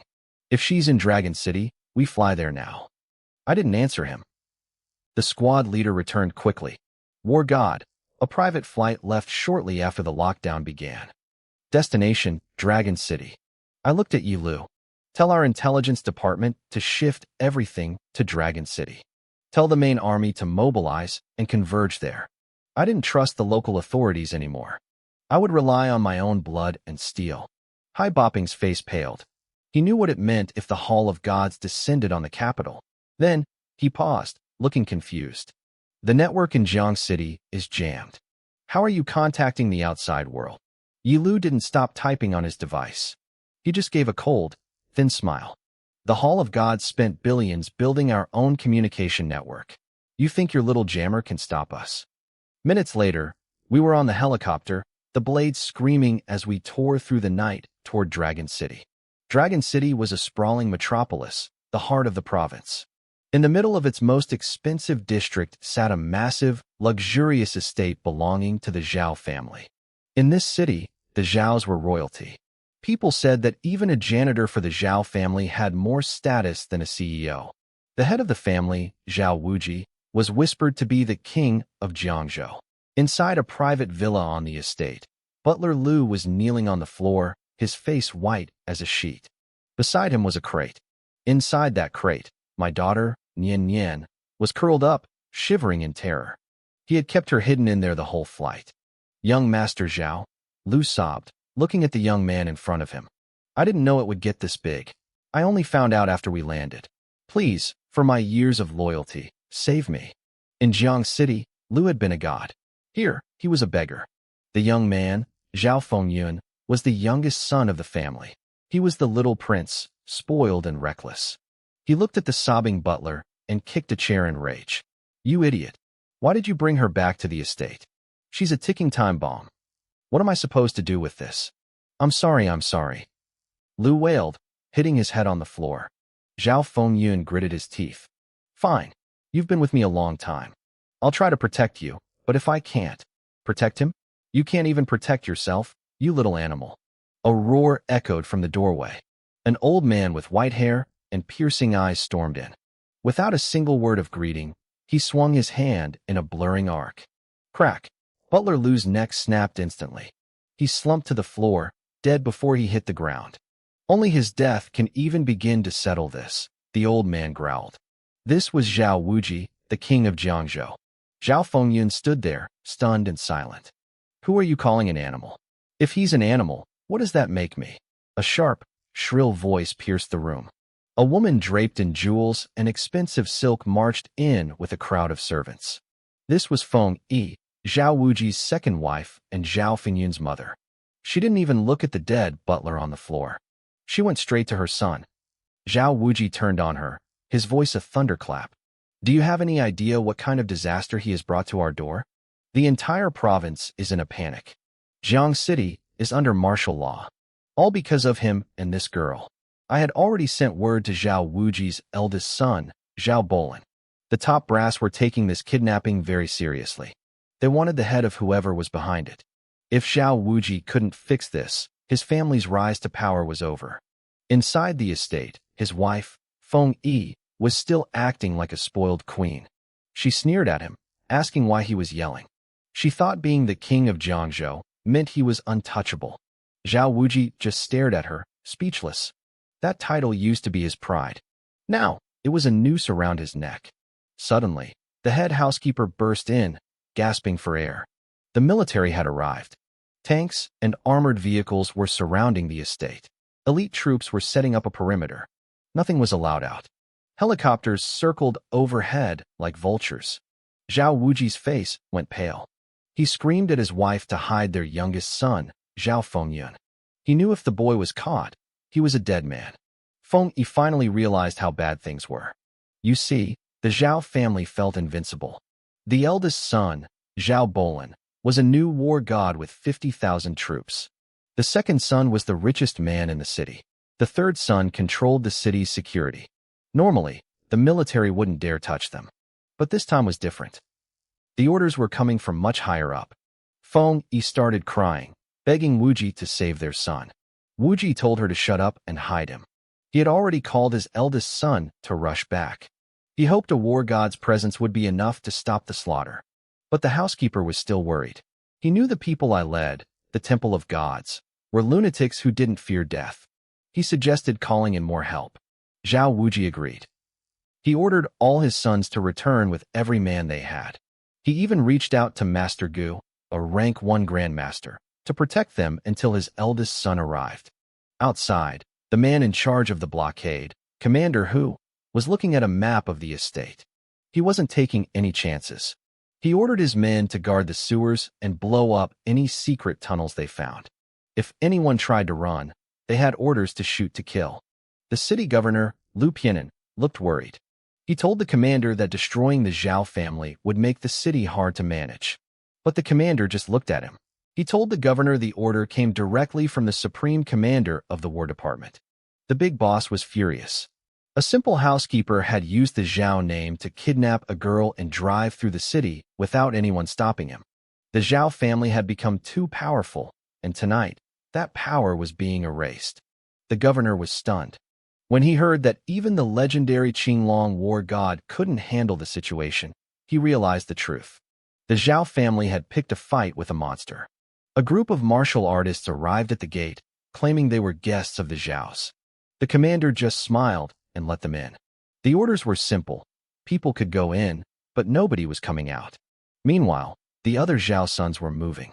One was mobilizing the city guard, and the other was inviting business tycoons to the estate, hoping to use them as human shields. They were desperate, and I was just getting started. The Zhao family was acting like they were above the law. Zhao Feilong wanted to bring in the city's defense forces, but I wasn't about to let him command them like his personal army. I sent a clear message to every business tycoon in the city. If anyone stepped foot inside the Zhao estate tonight, they would be kicked out of Jiangzhou by tomorrow. As the governor, Lu Pianin knew I held the power here, and he made sure Zhao Feilong's plan to muddy the waters failed. More and more martial artists were pouring into the Zhao estate, acting as if they were putting on a show of force. Commander Hu and the governor looked worried, but then a soldier approached with a grave expression. The Qinglong war god had entered the city's airspace and would be landing any second. Commander Hu snapped to attention, ordering his men to stay sharp. Not even a fly was allowed to leave. He knew the war god was furious after what happened in Jiangqing, where officials had already been stripped of their power and arrested. The night sky suddenly rumbled with the heavy thud of rotors. A fleet of armed helicopters hovered above us, and 3 figures leaped from the sky, landing with bone-jarring force. I stood in the center, flanked by Yi Lu and the Qinglong war god, high-bopping. Seeing that even a war god didn't take the lead position, Commander Hu and the governor trembled. They realized I was the one truly in charge. High-bopping looked at the Zhao estate and asked if anyone had escaped, who assured him the perimeter was airtight. On the way here, we had tracked the mysterious man back to this house. Knowing the Zhao family had their own powerful martial artists, High-bopping had already coordinated with the Supreme Command to lock the city down. Dozens of elite soldiers from the Qinglong Guard slid down ropes from the helicopters, landing behind us like a wall of steel. Just as we prepared to move, another fleet of helicopters appeared, flying in a combat attack formation. High-bopping frowned, asking Hu if these were his men. When Hu shook his head, High-bopping looked at me, realizing my own people had arrived. The god's temple had landed. These men were different. They were covered in a thick, bloody aura, their eyes cold and lethal. A massive, rugged man stepped forward and bowed deeply to me. It was Bing, one of my 9 divine envoys. Behind him, dozens of warriors shouted in unison, their voices shaking the very sky as they greeted their master. The sheer pressure from their presence silenced everyone on the field. Even the elite Qinglong Guard looked on in awe. "Break the gates," I said, my voice cold. Bing waved his hand. 10 warriors stepped forward and punched simultaneously. The massive, ornate gates and the thick stone walls around them shattered into dust as if hit by tank shells. Screams erupted from inside as the Zhao family's hidden guards were crushed under the debris. I didn't stop. I walked straight through the ruins, with Yi Lu and Bing trailing behind me like shadows of death. High-bopping stayed back for a moment, telling the governor to make sure no news of this leaked out. He knew the Zhao family was finished. We crossed a small stream and reached the main plaza in front of the Zhao family hall. Thousands of martial artists swarmed out from the buildings, surrounding us. In the center stood a tall man, Zhao Feilong, the richest man in Jiangzhou and the second son of the family. He tried to act polite, offering a traditional martial arts greeting. He asked if I was the legendary master of the god's temple. I didn't care about his titles or his manners. "Where is my daughter?" I demanded. His smile twitched. He wasn't used to being ignored, but he swallowed his pride. He told me she was fine, but claimed there was a misunderstanding to clear up first.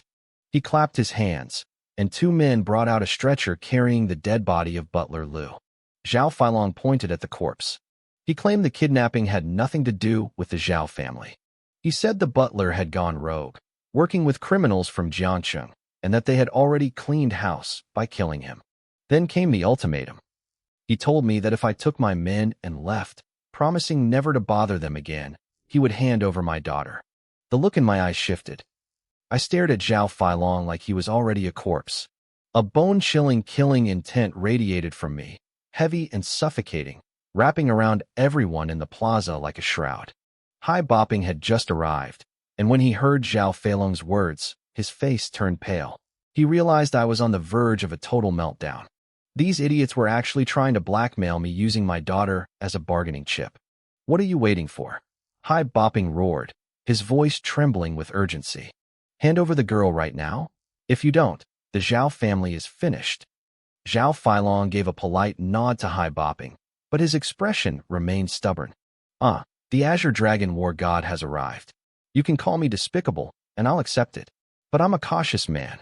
For my own safety, I have to take these measures. As soon as Master Yi promises never to target the Zhao family again, I'll release the girl." He looked so helpless, so self-righteous, that High-bopping nearly fainted from pure rage. These fools knew it was a desperate move, yet they did it anyway. They were even ignoring a direct order from the war god himself.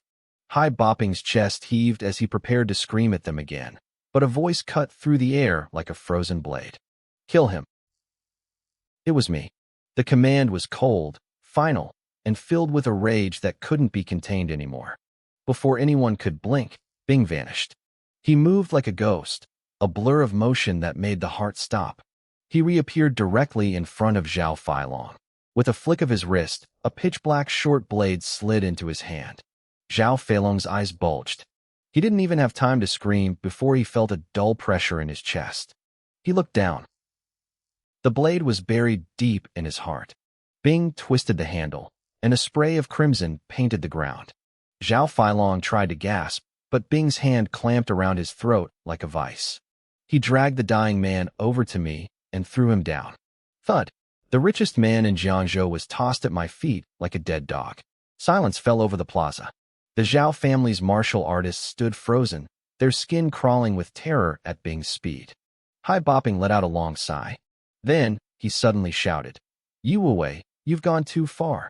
He lunged at me, his palm striking out with incredible force. I turned and met his strike with my own palm. We clashed, but something felt wrong. The next second, Hai Bopping was sent flying backward 10 meters, coughing up a mouthful of blood. I stared at my hand in confusion. I knew his strength. That strike shouldn't have made him spit blood. Hai Bopping caught my eye and spoke in a low, strained voice. His elite guards didn't hesitate. They grabbed him and retreated from the Zhao family estate at top speed. I realized then what he was doing. The Zhao family was suicidal and refused to listen. He was washing his hands of them. He knew I wouldn't let them live, so he was pulling back to contain the fallout within these walls. Whatever happened to the Zhao family now, they deserved it. Second brother, Zhao Yinghu, the third-ranking official of Longqing, finally snapped out of his shock. His eyes were bloodshot as he stared at his brother's body. He pulled out a walkie-talkie and screamed into it. "Get in here. Bring the heavy weapons. Kill these monsters. Now." The Longqing Defense Force was stationed nearby. The governor had said people could enter but not leave, so technically, they could join the fray. Zhao Yinghu had originally brought them just for intimidation, but now he didn't care. "I know you're a martial arts master." Zhao Yinghu hissed at me, his face contorted with hate. "But can you survive a tank shell? Today, you and your men are going to the grave with my brother." From the back of the crowd, Lu Pianan, the governor of Jiangzhou, stepped forward. His face was like ice. "Zhao Yinghu, you've lost your mind. Do you think the defense force is your personal family militia? Moving them without permission is treason. I am stripping you of all your titles, effective immediately." Lu Pianan didn't wait for a response. He turned and walked away. He had missed his chance to leave with the war god, so he made his exit now, washing his hands of the mess. Without the governor's backing, Zhao Yinghu's orders to the military were worthless.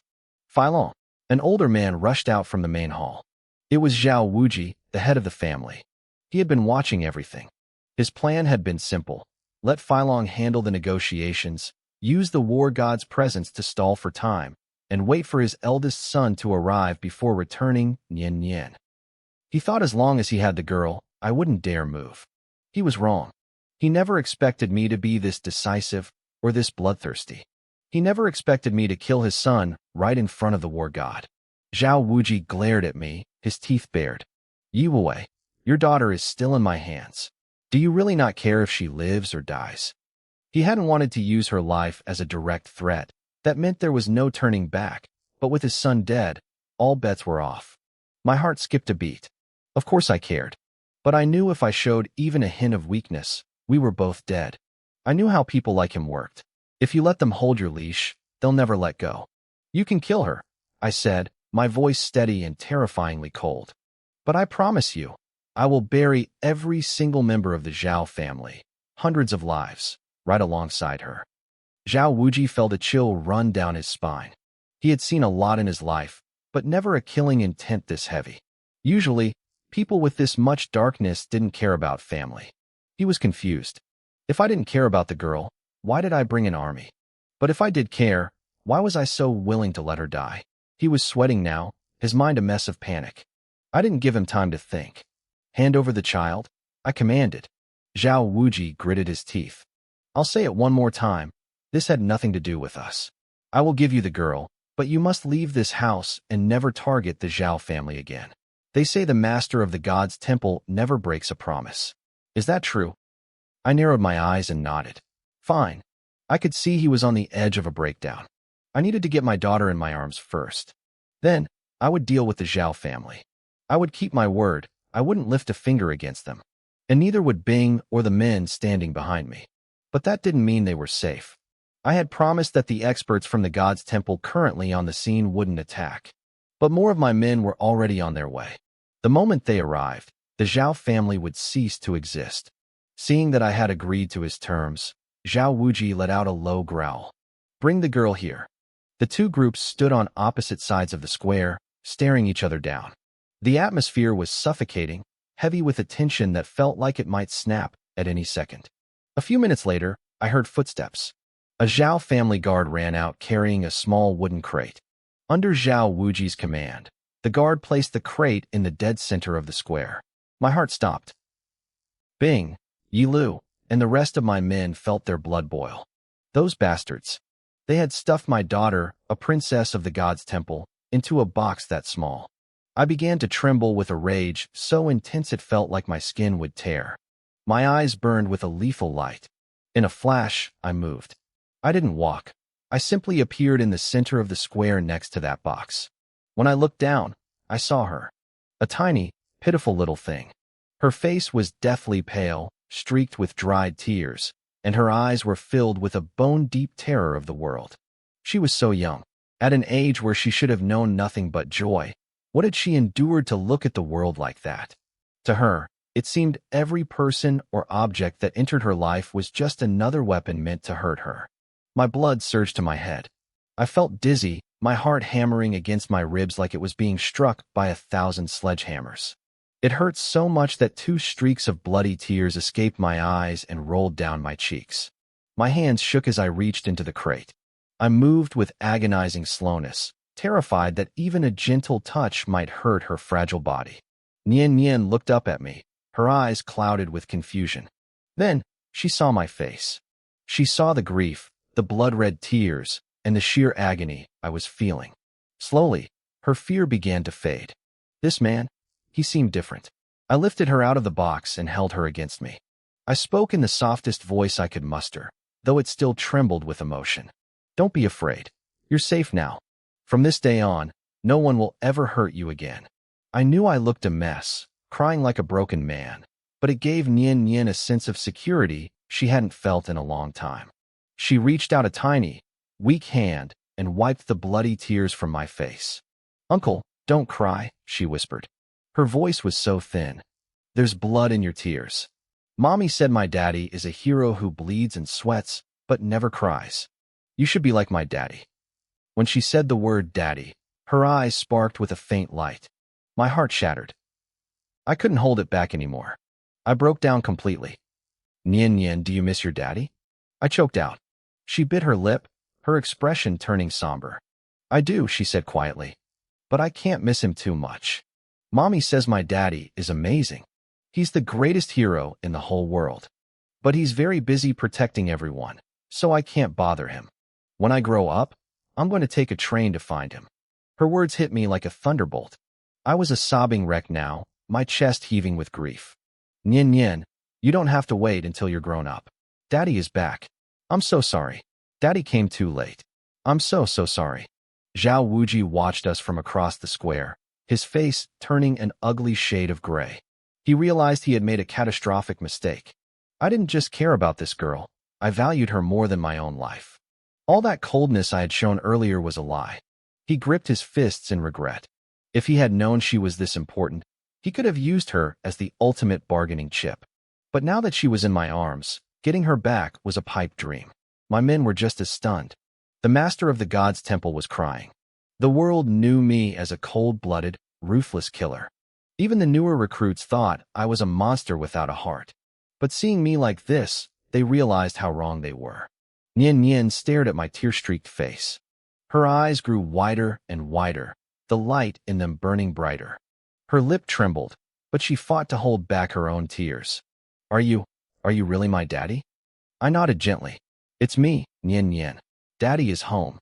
That was the breaking point. All the loneliness, the bullying, and the fear she had bottled up exploded. She threw her tiny arms around my neck, clinging to me as if I were the only solid thing in the universe. Wah, I'm not a sick kid that Daddy doesn't want. My daddy is a hero. He was protecting everyone. She sobbed into my chest, her small body shaking with the force of it. I stroked her back, nodding over and over. That's right. Daddy was protecting people, but I'm back now. I love you so much. I could never, ever leave you. She cried even louder then. I knew why. I knew that when other kids asked where her father was, she told them I was a hero in a far-off place. And I knew they didn't believe her. They called her a liar. She didn't want to make her mother sad, so she would hide in corners and cry alone. As I held her, I noticed one of her arms was hanging limply at her side. My breathing turned heavy and ragged. I forced my aura down so I wouldn't scare her, but inside, I was a volcano ready to erupt. I threw one last, murderous look at the Zhao family. Let's go, I commanded. I turned and began to walk away from that cursed place. As we moved, Nian Nian looked at the rows of elite warriors standing at attention. Daddy, who are these uncles? She asked softly. They are my brothers, I told her, my voice returning to a gentle hum. They are your uncles. They all came here to protect you. Nian Nian quickly wiped her eyes and looked at Yi Lu and the others. Thank you, uncles, she said politely. Mommy says I have to be a well-behaved girl. The hardened killers of the god's temple looked like they were about to melt. A thank you from the little princess? This trip was worth it. They all started grinning like idiots. Even Bing, who never smiled and lived a life of cold detachment, forced her facial muscles into something resembling a smile so she wouldn't frighten the child. Looking at how well-behaved she was, my guilt doubled. Qing Yin had raised her all alone, working to provide while teaching her to be so kind. I couldn't imagine how hard it must have been for her. Yi Lu stepped forward, making a funny face to try and make Nian Nian laugh. Boss, Nian Nian's eyes look just like yours. She has that same look of determination. When she grows up, she's going to be just as formidable as you. I smiled, feeling a flicker of pride through the pain. Of course she will. She's my daughter. Nian Nian, this is your Uncle Yi Lu. Hello, Uncle Yi Lu, she said sweetly. The sound of her voice was the only thing keeping the world from burning down that day. Yi Lu beamed when Nian Nian called him uncle. He laughed and told her she could call him Uncle Lu from now on, and she gave him a serious, heavy nod. We arrived outside the gates of the Zhao family residence. Hai Bopping, the Azure Dragon War god, was waiting there. When he saw me walking out with Nian Nian in my arms and the warriors of the god's temple smiling behind me, he let out a massive sigh of relief. He probably thought the nightmare was finally over. A few people had died during the rescue, but in his mind, those dogs deserved it. Hai Bopping hurried forward with his officials. Temple Master Yi, he said, now that you have your daughter back, this matter is settled. There's no need for the rest of the god's temple to enter Long City, right? I looked at him with a flat, cold expression. Settled? You think it's that easy? Hai Bopping went silent, confused. I had the child back, so what else was there to do? Hello, Uncle, Nian Nian's voice chirped. Hai Bopping looked down and saw Nian Nian trying to salute him. She was using her left hand. Before he could say a word, her face fell. I'm sorry, Uncle. I know I'm supposed to use my right hand to salute, but I can't lift it up. The words hit the men like a lightning strike. They realized she was saluting them because they were in uniform. She was showing them respect, but she was broken. Seeing such a polite, well-behaved child suffering like this made their blood boil. Hai Bopping's fists clenched until his knuckles turned white. He forced a gentle smile and shook his head. It's okay, he whispered.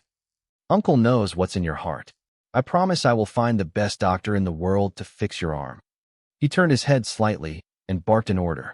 He wanted the best hospital in Long City prepared and the most professional orthopedic surgeons standing by immediately. Lu Pianan, the governor of Jiangzhou, nodded solemnly and began making calls. Just then, a roar of engines shattered the air. A convoy of vehicles tore down the road, driving recklessly until they slammed to a halt in front of the Zhao gates. A group of powerful warriors leaped out and rushed toward me. At their head was Do, one of the 9 great envoys of the god's temple. Do snapped to attention. "Greetings, Temple Master," he shouted. The warriors behind him took a deep breath, ready to roar their greeting in unison, but I cut them off with a sharp look. "Quiet down. Don't scare my daughter." The warriors froze. They looked at Nian Nian with wide, excited eyes. This was the little princess. She was adorable, but her pale face made their hearts ache. They lowered their voices and bowed respectfully. "Greetings, Temple Master." I nodded and turned my gaze toward the Zhao mansion. My voice was cold. "Do, take your men inside. Bring out a man named Zhao Fengyun. If anyone tries to stop you, kill them." From my interrogation of Wang Batian, I knew Zhao Fengyun was the one pulling the strings. The Zhao family claimed they had nothing to do with this, but I didn't believe a word of their lies. "Understood," Do shouted. He waved his hand. "Follow me." The reinforcements charged into the Zhao estate like a tidal wave. Almost instantly, the air was filled with angry roars and the sounds of a violent struggle. I heard the clash of energy and realized the Zhao family had a rank 1 grandmaster protecting them. Do was a rank 1 grandmaster himself, but if he got tied up by their expert, the fight wouldn't end quickly. Most of the 40 warriors Do brought were rank 3 martial kings. The Zhao family had about 30 martial kings of their own, plus hundreds of guards. Killing them all would take time. Who was the next to arrive? I asked Yilu. He checked his phone. "Zhen. He's already at the edge of the city. He'll be here soon." I nodded. Once Zhen arrived with his team, the Zhao family's destruction would be guaranteed. A group of people came running from the direction of the collapsing Zhao gates. At the front was Zhao Wuji, the head of the family. He was shaking with fury. "Yiwei, you promised not to move against my family. Why are you breaking your word?" I didn't even look at him. I wasn't going to waste my breath on a dead man. Yilu stepped forward with a mocking laugh. "Old man, we're all standing right here. Which of your eyes saw us move a finger against you?" Zhao Wuji froze. He realized we were using a technicality. He had assumed the warriors who charged in were all I had, and that the border armies had blocked the rest. He didn't realize more of my people were slipping into the city every minute. He was trembling with hatred, his teeth grinding so loud I thought they might shatter. My men were too strong and too ruthless.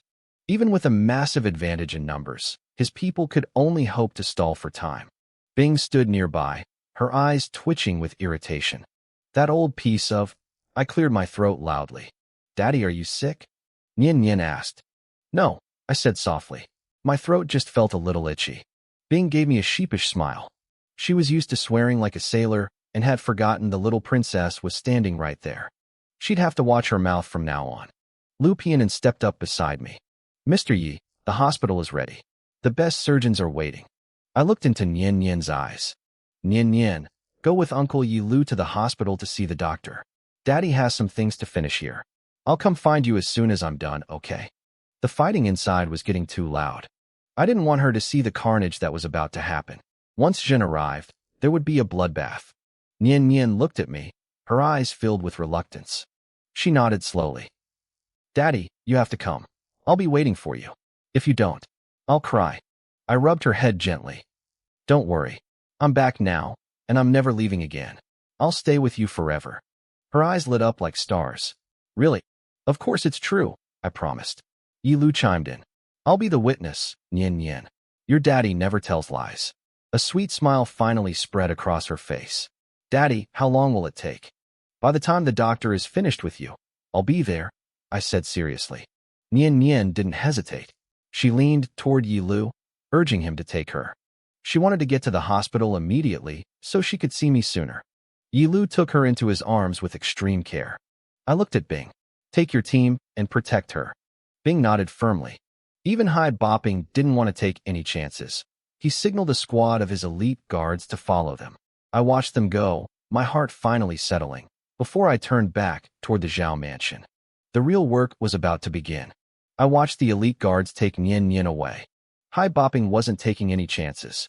He ordered a squad of his own green dragon guards to follow them, serving as both protection and surveillance.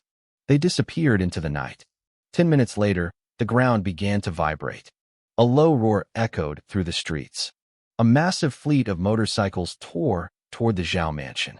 They swerved through the narrow roads, tires screeching as they performed synchronized drifts. They came to a dead stop right behind me. Dozens of powerful warriors leaped off their bikes. At the front was Jean, one of the 9 god emissaries of the Temple of Gods. He looked at me with absolute steel in his eyes. He bowed low. "Greetings, Temple Master," he shouted. Behind him, the warriors moved as one, their voices booming in unison. "Greetings, Temple Master." I nodded toward the mansion. My voice was cold. "They're all inside. Go. Help them finish it." Jean let out a roar and charged. The others followed, a wave of killing intent flooding into the Zhao estate. Hai Bopping watched them go and sighed softly. He knew it was over. The Zhao family was done. Inside, the atmosphere shifted instantly. Screams of agony tore through the air, one after another. It was the sound of karmic retribution. My leg, someone screamed. "I'll kill you." "Master Zhao." Another group of experts just arrived. "We can't hold them back." The courtyard outside the main hall was a lake of blood. With Jean and his elite team joining the fray, the balance was shattered. In just minutes, 2/3 of the Zhao family's hundreds of guards were slaughtered. The outside factions who had come to help were being mowed down like grass. They were numerous, but compared to the Temple of Gods, they were nothing. It was a harvest. The most brutal fight was in the center. Do was locked in a fierce struggle with Gu, the rank 1 grandmaster the Zhao family had hired. Their power was terrifying. Every time they clashed, shockwaves leveled nearby walls, turning the elegant estate into a pile of rubble. Zhao Wuji watched it all with hollow eyes. His family had ruled Jiangzhou for a century. It had taken 100 years to build this empire, and it was collapsing in a single night. He couldn't accept it. "Hold on," Zhao Wuji shrieked, his voice cracking. "Just hold on. My son, Balan, is coming. He will protect us." Zhao Balan was his final hope. He was a war god. The survivors rallied at the name, pulling into a tight defensive circle. They stopped attacking and focused entirely on survival, hoping the war god's arrival would turn the tide. But time was running out. The Zhao guards were being wiped out. The supporting families were down to a handful of men. They were backed into the main hall, desperate and trembling. Zhao Wuji watched as his 3rd son, Zhao Yinghu, was crushed to death right in front of him. Then came another scream. A rank 2 martial master, a man Zhao Wuji had paid a fortune to hire, was literally torn apart by Zhen's bare hands. The sight made Zhao Wuji's heart skip a beat. Zhen stepped over the corpse and walked toward Zhao Wuji. He had a cold, mocking smile on his face. Zhao Wuji closed his eyes. A single, muddy tear rolled down his cheek. He had spent his whole life plotting and stepping over bodies to grow his family. Now it was all a joke. He regretted not controlling his grandson, Zhao Fengyun. He regretted letting the family rot from the inside. But there was no medicine for regret. "Presumptuous," a voice thundered from the sky. "You dare commit murder in my home? You're all dead." Zhao Wuji's eyes snapped open. He was ecstatic. "Balan, my son is back. We're saved." A terrifying pressure descended, making everyone's lungs feel heavy. Zhen frowned and signaled his men. "Fall back for now." The temple warriors retreated to the courtyard. The fight between Do and Gu also stopped as both men backed away. Everyone looked up. Several attack helicopters were hovering directly over the mansion. Zhao Wuji stumbled out of the hall, laughing and crying at the same time. A massive figure dropped from the sky. The man landed in the center of the courtyard, cracking the pavement. This was Zhao Balan, the pride of the Zhao family, the newly appointed Kirin war god. The council had given him that title hoping he would become the 5th great pillar of the nation. Balan looked at the piles of bodies and the ruined buildings. His face turned purple with rage. His family home had been turned into a slaughterhouse. He glared at Do and Zhen. "Where is Yi Wuwei?" he roared. "This is Great Xia territory. You think you can act this way and live?" "Kirin war god." A calm voice drifted from the entrance. "Do you want to die too?" Balan turned his head sharply. I walked through the gates, flanked by 3 more powerful figures, Lin, Jia, and Jia. Lin, the leader of the 9 emissaries, wore a mask that hid his face, but his eyes burned with a savage light.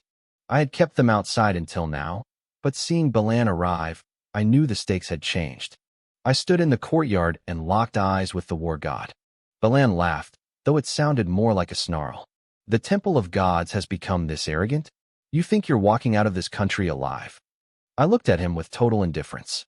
Whether we leave or not isn't up to a war god who stole military credit to get his promotion. The words hit him like a poisoned needle. His pride was his weakest point. You're dead, he screamed. He lunged at me with the speed of a lightning bolt. I didn't move. I didn't even blink. Lin stepped in front of me. Boom! The air exploded as Lin blocked the strike. The shockwave was so violent it blew the mask right off Lin's face. Beneath the mask was a face where half the flesh had been melted and charred away.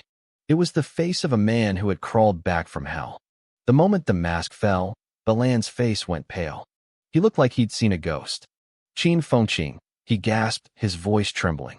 You're not dead? Lin's voice was like grinding stones. Qin Fengqing is dead. There is only Lin, emissary of the Temple of Gods. I watched them. They used to be brothers in arms, comrades who had bled together in the trenches. But during one mission, Balan had hesitated. He delayed his orders to protect his own career, and his entire squad was wiped out in a fire. Everyone died except Lin, who I had pulled from the flames myself. Balan clenched his fists so hard his knuckles turned white. I don't want to fight you, Lin. Just go. Lin let out a cold, jagged laugh. But I want to kill you. I want to kill you for every brother we lost in that fire. Don't push me. Balan snapped, his teeth gritted. You aren't my match anymore. You know the levels beyond rank 1. He was right. Beyond rank 1 lay the 5 earths and the 5 heavens, and above those, the legendary martial god. To become a war god in Great Xia, you had to reach the 5 earths realm. Balan had used a secret key to force a breakthrough. Lin was a peak rank 1 master, but against a 5 earths warrior, the gap was massive. Lin's lip curled into a sneer. I have new brothers now. You're just a selfish, lonely man. Brothers, do we dare to take down a war god today? The courtyard erupted in laughter. My other emissaries stepped forward. We've ambushed 5 Earth's experts before, Do shouted, cracking his neck. What's there to be afraid of? Zhe rubbed his fists. If you kill him, Lin, you have to call me Big Brother. Jia laughed loudly, ready for blood. Enough talk. Let's just do it. Jin didn't say a word. He just pulled out a military spike and dropped into a killing stance. Balan's face turned black with rage. Stubborn fools. Then don't blame me for being heartless. The 5 emissaries exploded with power at the same time. They surged toward Balan like a tidal wave. The battle was instant and violent. Even though Balan was a level higher, my men were masters of coordination. They had fought through hell together. Lin and Do took the front, meeting Balan's heavy strikes head-on. Zhe, Jia, and Jun circled like wolves, striking from the shadows and the flanks. The sound of their collisions was deafening. Shockwaves rolled through the courtyard, kicking up dust and debris. I watched them calmly. Their teamwork had become perfect. They didn't even need my direction anymore. Balan was trapped. He was stronger, yes, but he couldn't break the cage they had woven around him. He was fighting for his life just to stay even. I turned my back on the fight and looked at one of my subordinates. Take a team. Search the Zhao estate. Tear it apart if you have to, but find Zhao Fengyan. Yes, sir. As my men swarmed into the inner buildings, Zhao Wuji looked like he was about to collapse. He turned to Gu He, the rank 1 master who had been helping him. Master Gu, please, help us break this deadlock. The Zhao family will reward you forever. Gu He looked pathetic. His clothes were torn, and his hair was a mess from his earlier scrap with Do. He looked at me, then at the chaotic battle, and slowly shook his head. I promised to help the Zhao family once to repay a debt from 2 years ago, Gu He said. I already fought. The debt is paid. Goodbye. He bowed to Zhao Wuji, then carefully walked around the edge of the battlefield and stopped right in front of me. He looked terrified. Greetings, Temple Master Yi, he said, bowing low. You know me? I asked coldly. I've never seen you, he whispered, sweat dripping down his forehead. But when I heard the Temple of Gods was here, I guessed. I had no intention of being your enemy. Please, forgive my ignorance. He was shaking. He had traveled abroad and seen what my generals could do. He knew that if I wanted him dead, he wouldn't last 3 moves. Forgive you.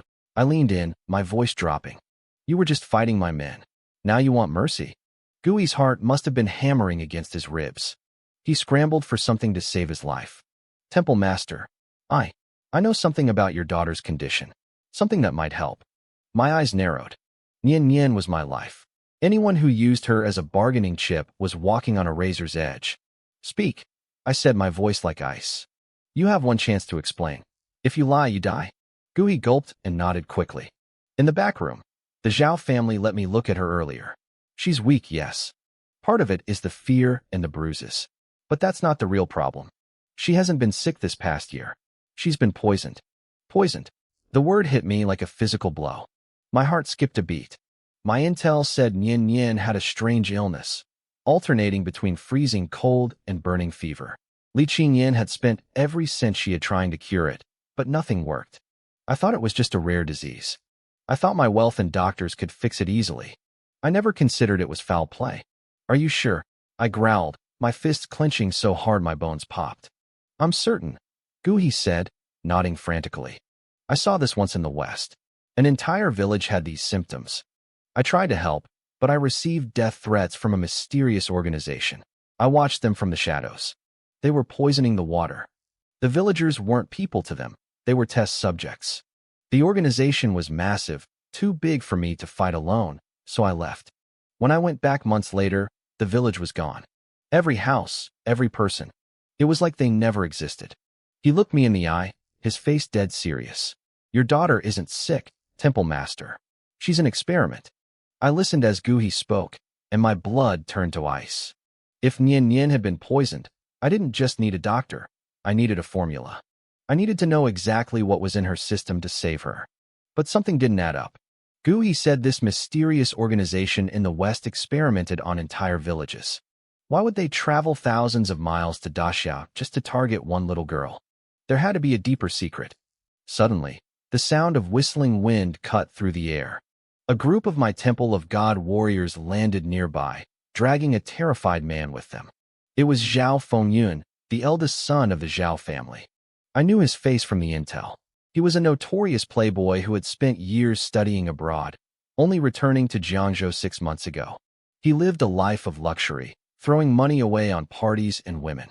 But a thought flashed through my mind like lightning. Nian Nian's illness started a year ago.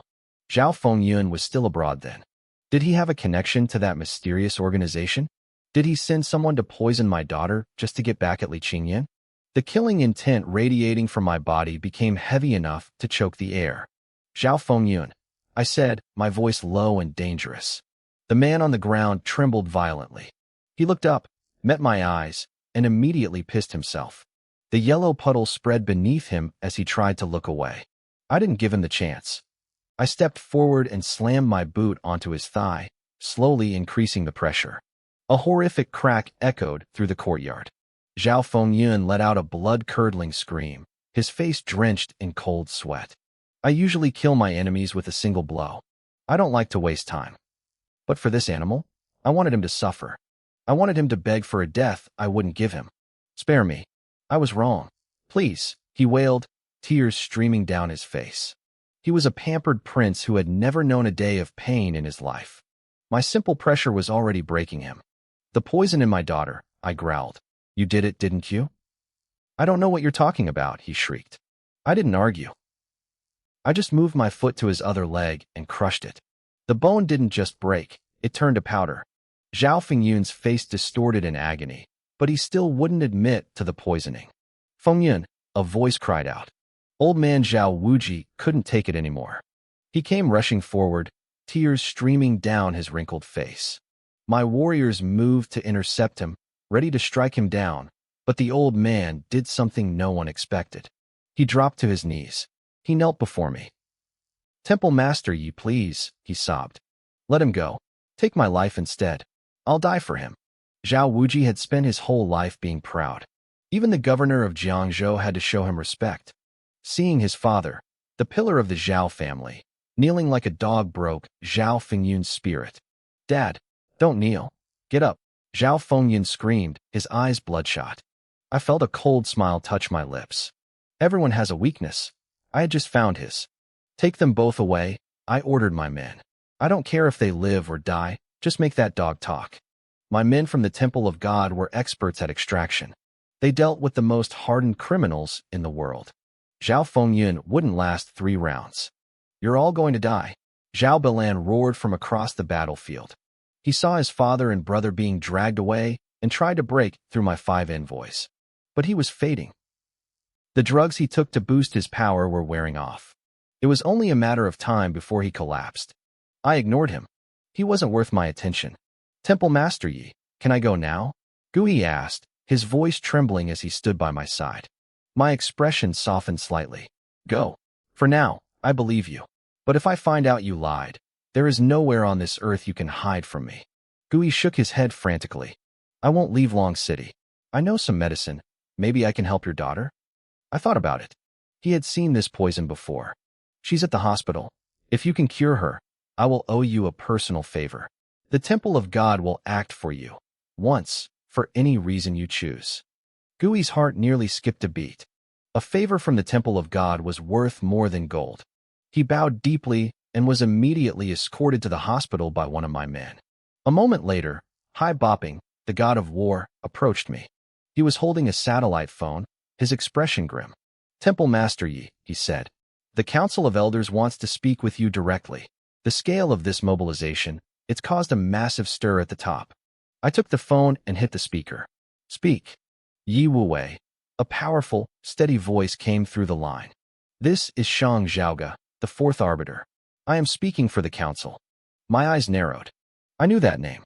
Before I left, I served in Dragon Fong, the most elite special forces unit in Daxia. We reported only to the Council, and the 4th Arbiter was our direct commander. The highest powers in the country were finally stepping into the light. Shang Zhaoga. The name echoed in my mind. He was the supreme commander of Dragon Fong now, the man in charge of everything. Only the most critical national decisions required the full Council of Elders. For the rest, his word was law. 3 years ago, the previous 4th Arbiter had died under mysterious circumstances. The event was so massive, so sensitive, that even I, the captain of Dragon Fong's elite 1st Battalion, was kept in the dark about the truth. Shortly after that tragedy, my entire battalion severed ties with Dragon Fong and left Daxia. Shang Zhaoga stepped into the vacancy almost immediately. Maybe he felt his foundation was shaky. In just 3 years, he had fast-tracked 3 new gods of war. Zhao Bilan, the man currently being pummeled by my subordinates, was one of them. I never liked Shang Zhaoga's style. There was a friction between us that I couldn't ignore. Yi Wuwei. Shang Zhaoga's voice came through the speaker, heavy and sharp. You have emotions. We understand that. But you've made enough of a scene. The mobilization of the Temple of God has caused a bigger stir than you realize. Don't forget, you are a man of Daxia. You once shed your blood for this soil. Stand down. I remained silent for a moment, my eyes fixed on the horizon. Don't trouble yourself, I said coldly. I have my own judgment. I hadn't forgotten who I was. But I also hadn't forgotten the mission I carried on my shoulders. I am speaking to you reasonably. Shang Zhaoga's voice rose in anger. Do not push it. This is Daxia, not the lawless lands overseas where you can do as you please. My eyes narrowed into slits. Are you threatening me? The line went silent. I could almost feel the temperature drop in the room where the council sat. 5 of the most powerful men in the country were likely staring at that phone, their faces darkening. My words were a direct challenge. The Temple of God was powerful, yes, but no one was supposed to challenge the council. I knew they had tolerated my actions so far as a massive concession. Shang Zhaoga took a deep breath, trying to regain his composure. Yi Wuwei, do you have any idea what you're saying? I advise you to stop letting your emotions talk. I know exactly what I'm saying, I replied, my voice flat. If you truly want to talk, then do it to my face. Shang Zhaoga didn't hesitate. Fine, I will come to Long City myself. But I have one requirement. Do not harm Zhao Bilan. The Zhao family has already paid the price for their crimes. It has nothing to do with him. He is a god of war of Daxia. I won't let him be touched. I glanced over at Zhao Bilan. He was drowning, struggling against the overwhelming power of my great-grandmasters. I can't promise that, I said. I won't personally strike him. But whether he lives or dies depends on his own ability. If he can't even handle a few opponents, he has no right to be called a god of war. Shang Zhaoge sounded righteous, but I didn't care about his hidden motives. You, Shang Zhaoge stammered, his fury boiling over. Let me be clear. If Zhao Balan dies, I'm bringing 2 more gods of war and 3 Dragon Fang battalions with me to Long City. The line went dead. I tossed the phone back to Hai Bopping. It looks like the council wants to push my head down, I said. They want me to bow. Hai Bopping shook his head solemnly. The 5 elders aren't that petty. They are looking at the big picture of Daxia. The Temple of God's mobilization is drawing wolves to our borders. If this isn't handled, the whole country could be engulfed in fire. He stepped closer, his voice pleading. Temple Master Yi, to be honest, none of us in the border army want to fight you. We know how much pressure you've taken off our shoulders over the years.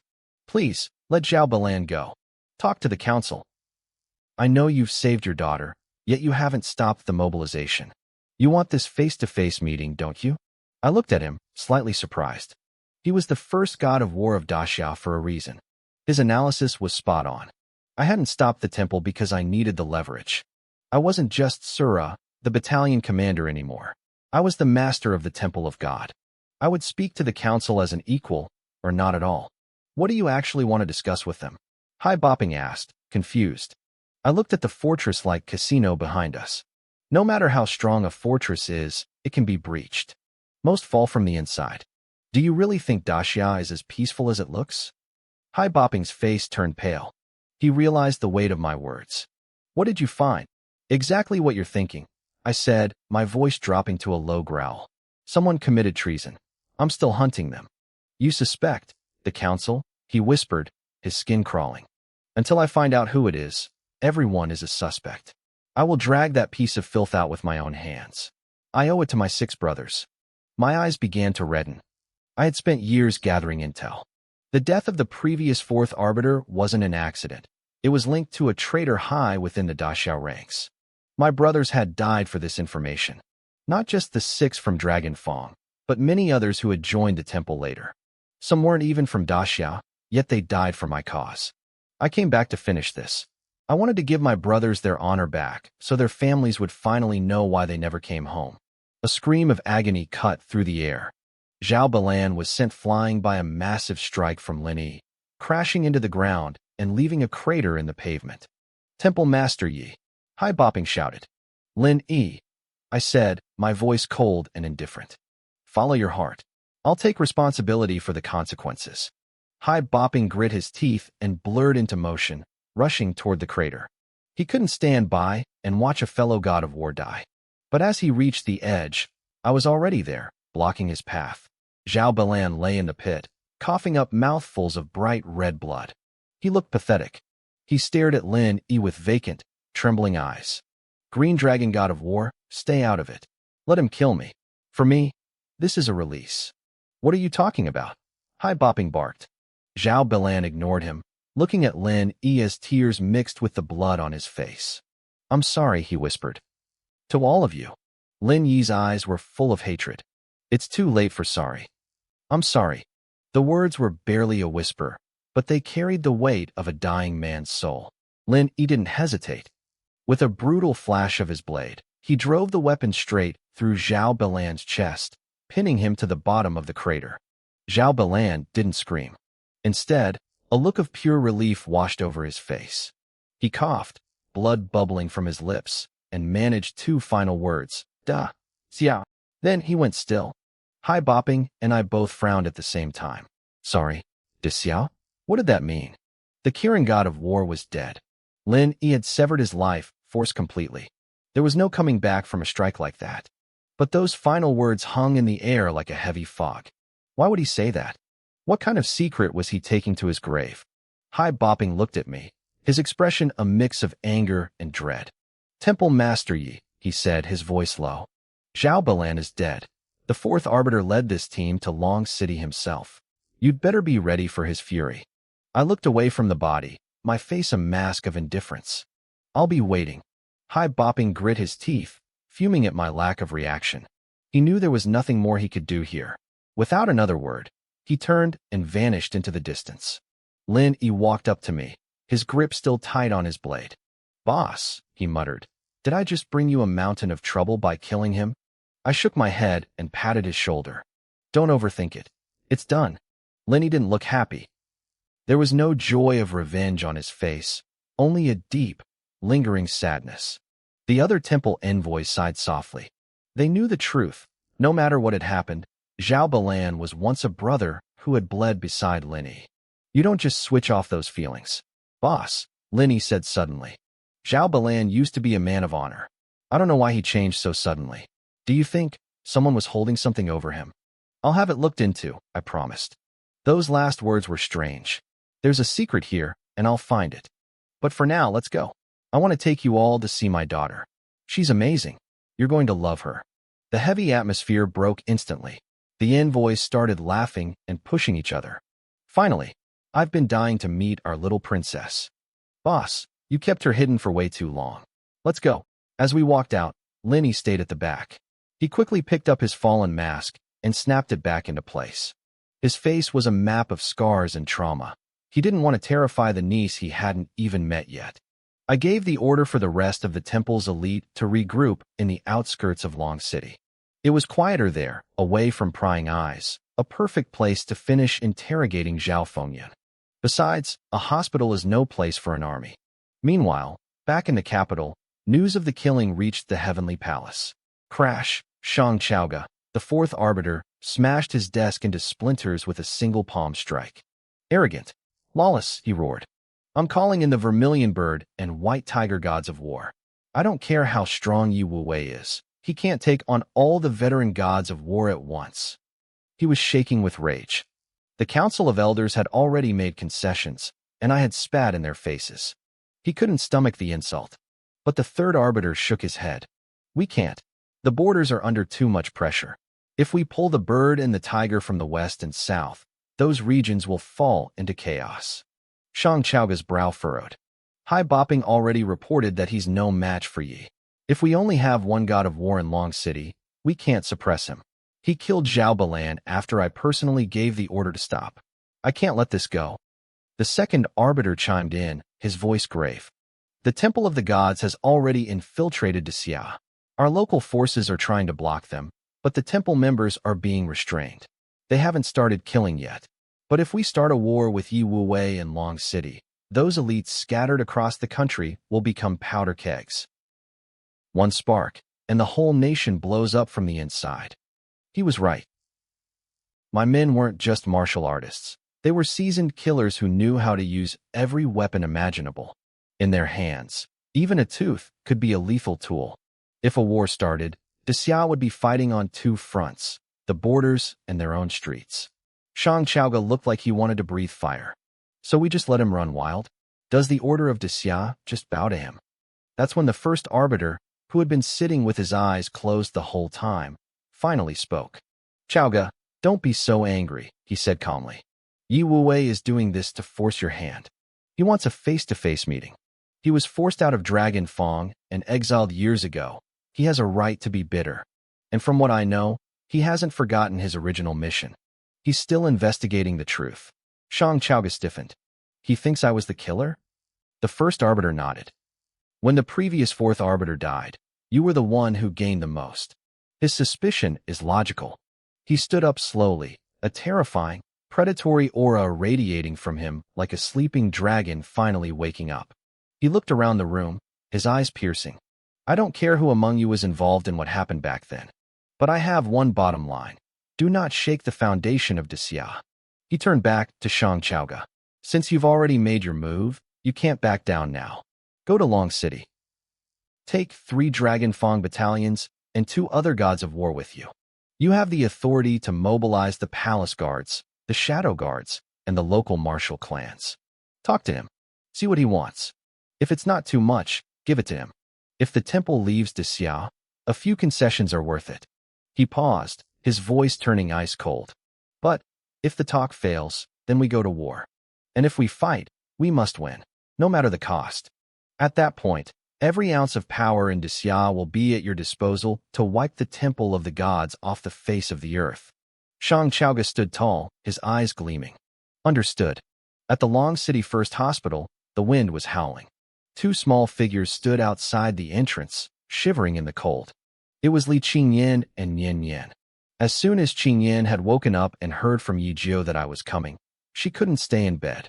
Nian Nian, it's freezing out here, Qingyan whispered, trying to pull her daughter closer. You're still weak. Let's wait inside. No, Nian Nian said firmly, her little face set in stone.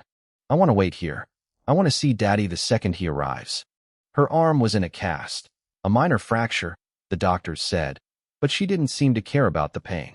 Qingyan looked at her daughter and felt a pang of guilt. She knew what that look meant.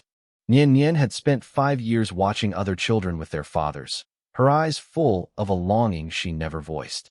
She had brought this child into the world, but she had never been able to give her a whole family. Until now, the sky was just beginning to turn gray. The streets were empty.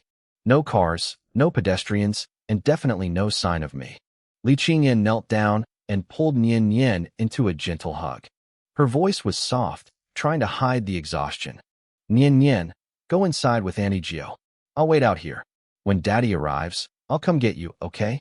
Behind them, Yilu, Yijio, and Bing stood like statues. If I had ordered them to go out and take down an army, they would have been the first to charge. But facing a small family dispute, they were completely lost. They had zero experience with this. Yijio stepped forward, trying his absolute best to sound gentle. Nian Nian, come inside with me. His voice came out in a strange, high-pitched tone that made Yi Lu and Bing shudder. Was this really the little pepper of the Temple of the Gods? Usually, Yijio handled our business operations in the Xia region. He had a talent for commerce, but the real reason I stationed him here was his temper.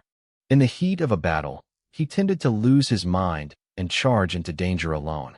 If his brothers hadn't looked out for him, he would have died 100 times over. I had no choice but to move him to a place where there was zero chance of a fight. Nian Nian shook her head stubbornly. Yijio rubbed his temples, helpless. He didn't know how to handle kids. He took a step back, defeated. Qingyan's face hardened. She frowned. Nian Nian, listen to me. You're still sick. What if you get worse? Go inside. Don't make me worry. She was terrified for our daughter's health, so her tone came out sharper than intended. It was freezing out there. Standing in the cold would only ruin Nian Nian's recovery. Nian Nian felt the shift in her mother's mood. Her lip began to tremble. Tears welled up in her eyes. Mommy, I just want to wait for Daddy. I want to see him the second he gets here. Qingyan looked at the biting wind and bit her lip. She had to be firm. Be good. Your health comes first. If you don't listen, I'm going to get angry. Qingyan's own eyes were red now. She didn't want to scold her, but Nian Nian's illness was too strange and too dangerous to take chances. The harsh tone made Nian Nian flinch. Tears finally spilled over. She grabbed Qingyan's hand, sobbing. Mommy, I'm scared. I'm scared Daddy won't find me if I'm inside. He said he'd come after the doctor saw me. But what if he doesn't? What if he stays away for years again?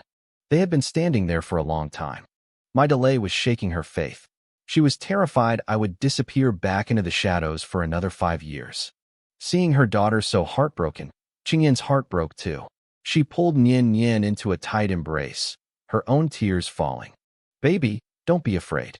He's a hero. He keeps his word. If he promised, he'll come. Nian Nian saw her mother crying and cried even harder. She reached up to wipe Qingyan's cheeks.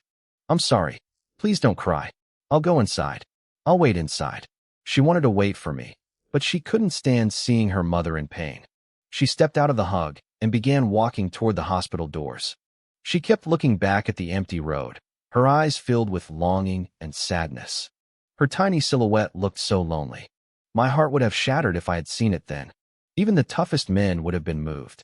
On the building across from the hospital, the elite warriors Bing had brought were keeping watch.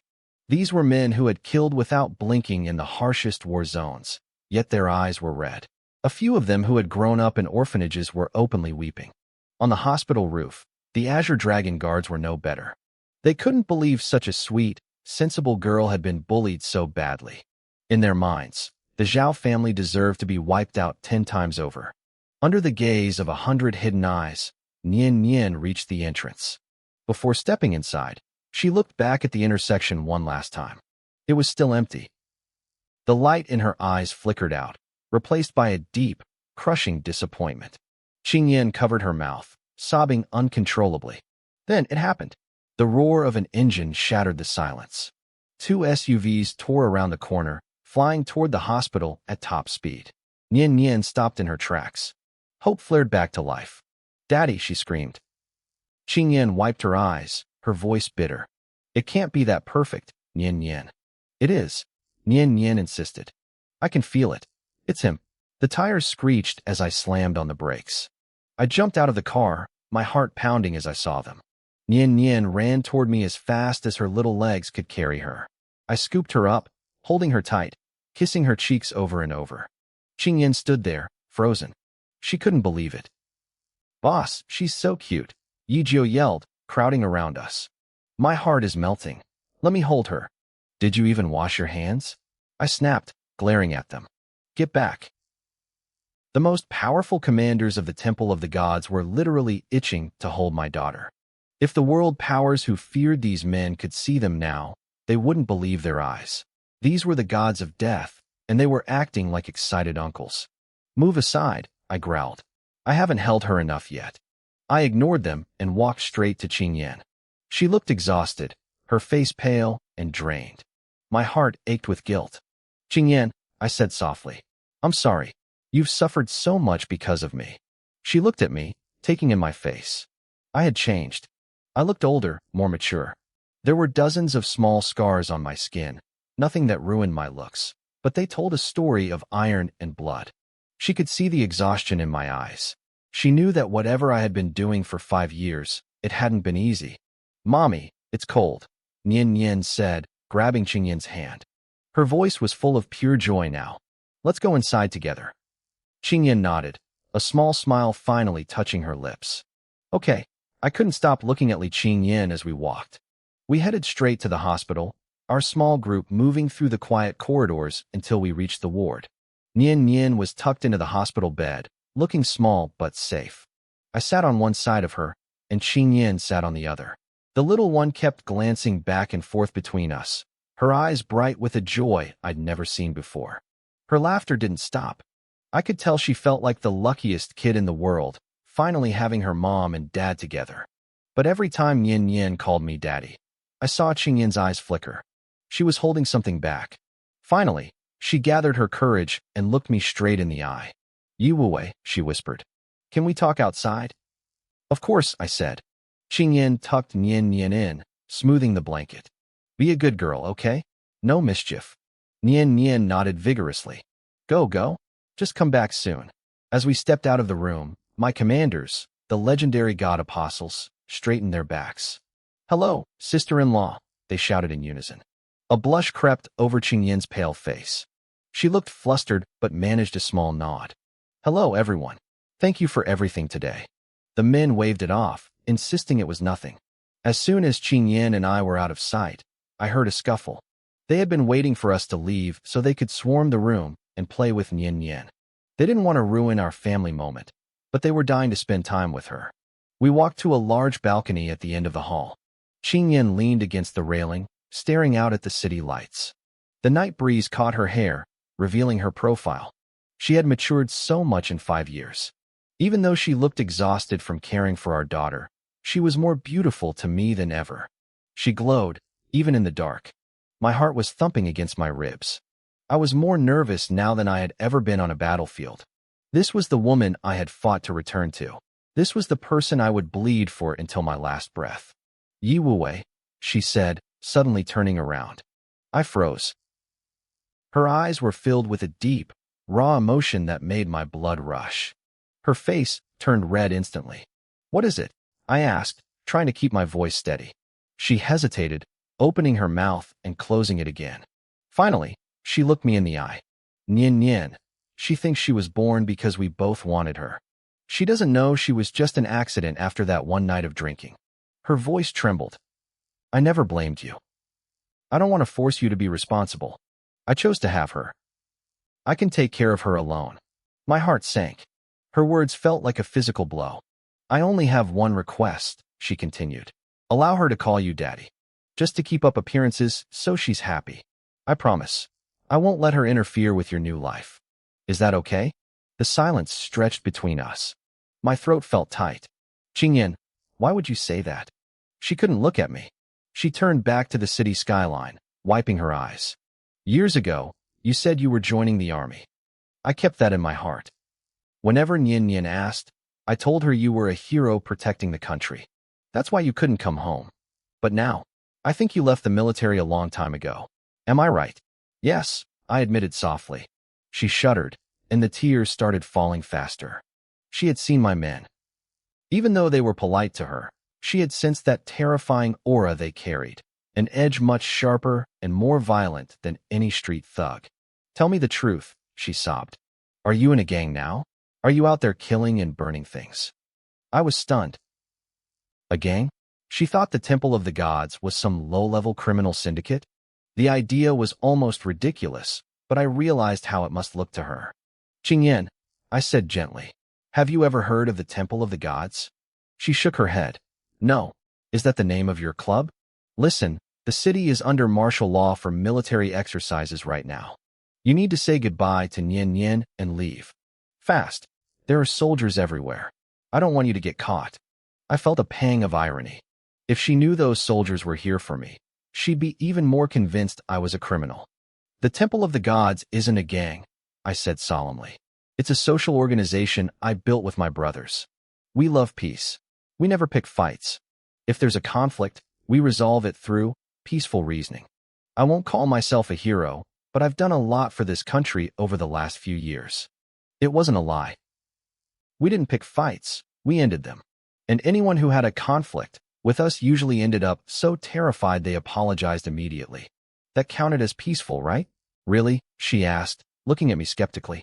I swear it, I said, keeping a straight face. She let out a long breath, her shoulders relaxing. If I wasn't a criminal, she didn't have to worry about me being a bad influence on our daughter. She wiped her face and looked at me again. So, how have you been these past few years? I've been okay, I said sincerely. I have enough to eat and some savings. She hesitated, trying to sound casual. I heard girls overseas are very forward. You're not bad looking. I bet a lot of women chased you. I shook my head. No, I don't believe you, she said. There were no girls around you at all. I took a step closer, standing right beside her. I could smell her scent, and I could tell my presence was making her heart race. There were women, I said, looking at her profile. But I treated them all like brothers. Oh, she whispered. So, you never met a girl you liked? If you did, you don't have to worry about Nian. I won't let her get in the way of your relationship. Just visit her when you can. Her voice got smaller and smaller. I felt a smile tugging at my lips. Actually, I did find someone. I saw her flinch. Her eyes welled up again. I could see her trying to force a smile, trying to be happy for me even though it was clearly breaking her heart. She must be very beautiful, she choked out. I nodded, keeping my eyes fixed on her face. Very beautiful. The most beautiful girl I've ever met.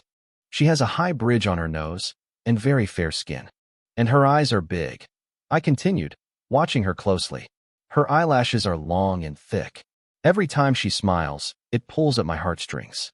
I described her in such vivid detail that Li Qingyan's expression shifted. Her lip trembled. She looked like she wanted to cry, but she was also clearly annoyed. To her, it sounded like I was deeply in love with this mystery woman. She suppressed the urge to sob and asked softly, So, when are you two getting married? I kept my voice gentle. That depends on when you're willing to marry me. The words hit her like a thunderclap. She froze. Her eyes went wide as the realization dawned on her. The woman I had been describing, the one I loved so much, was her. I had been staring right at her face the whole time I said it. You did that on purpose, she stammered. Her face turned a deep, burning crimson. She looked completely lost, her mind racing a mile a minute.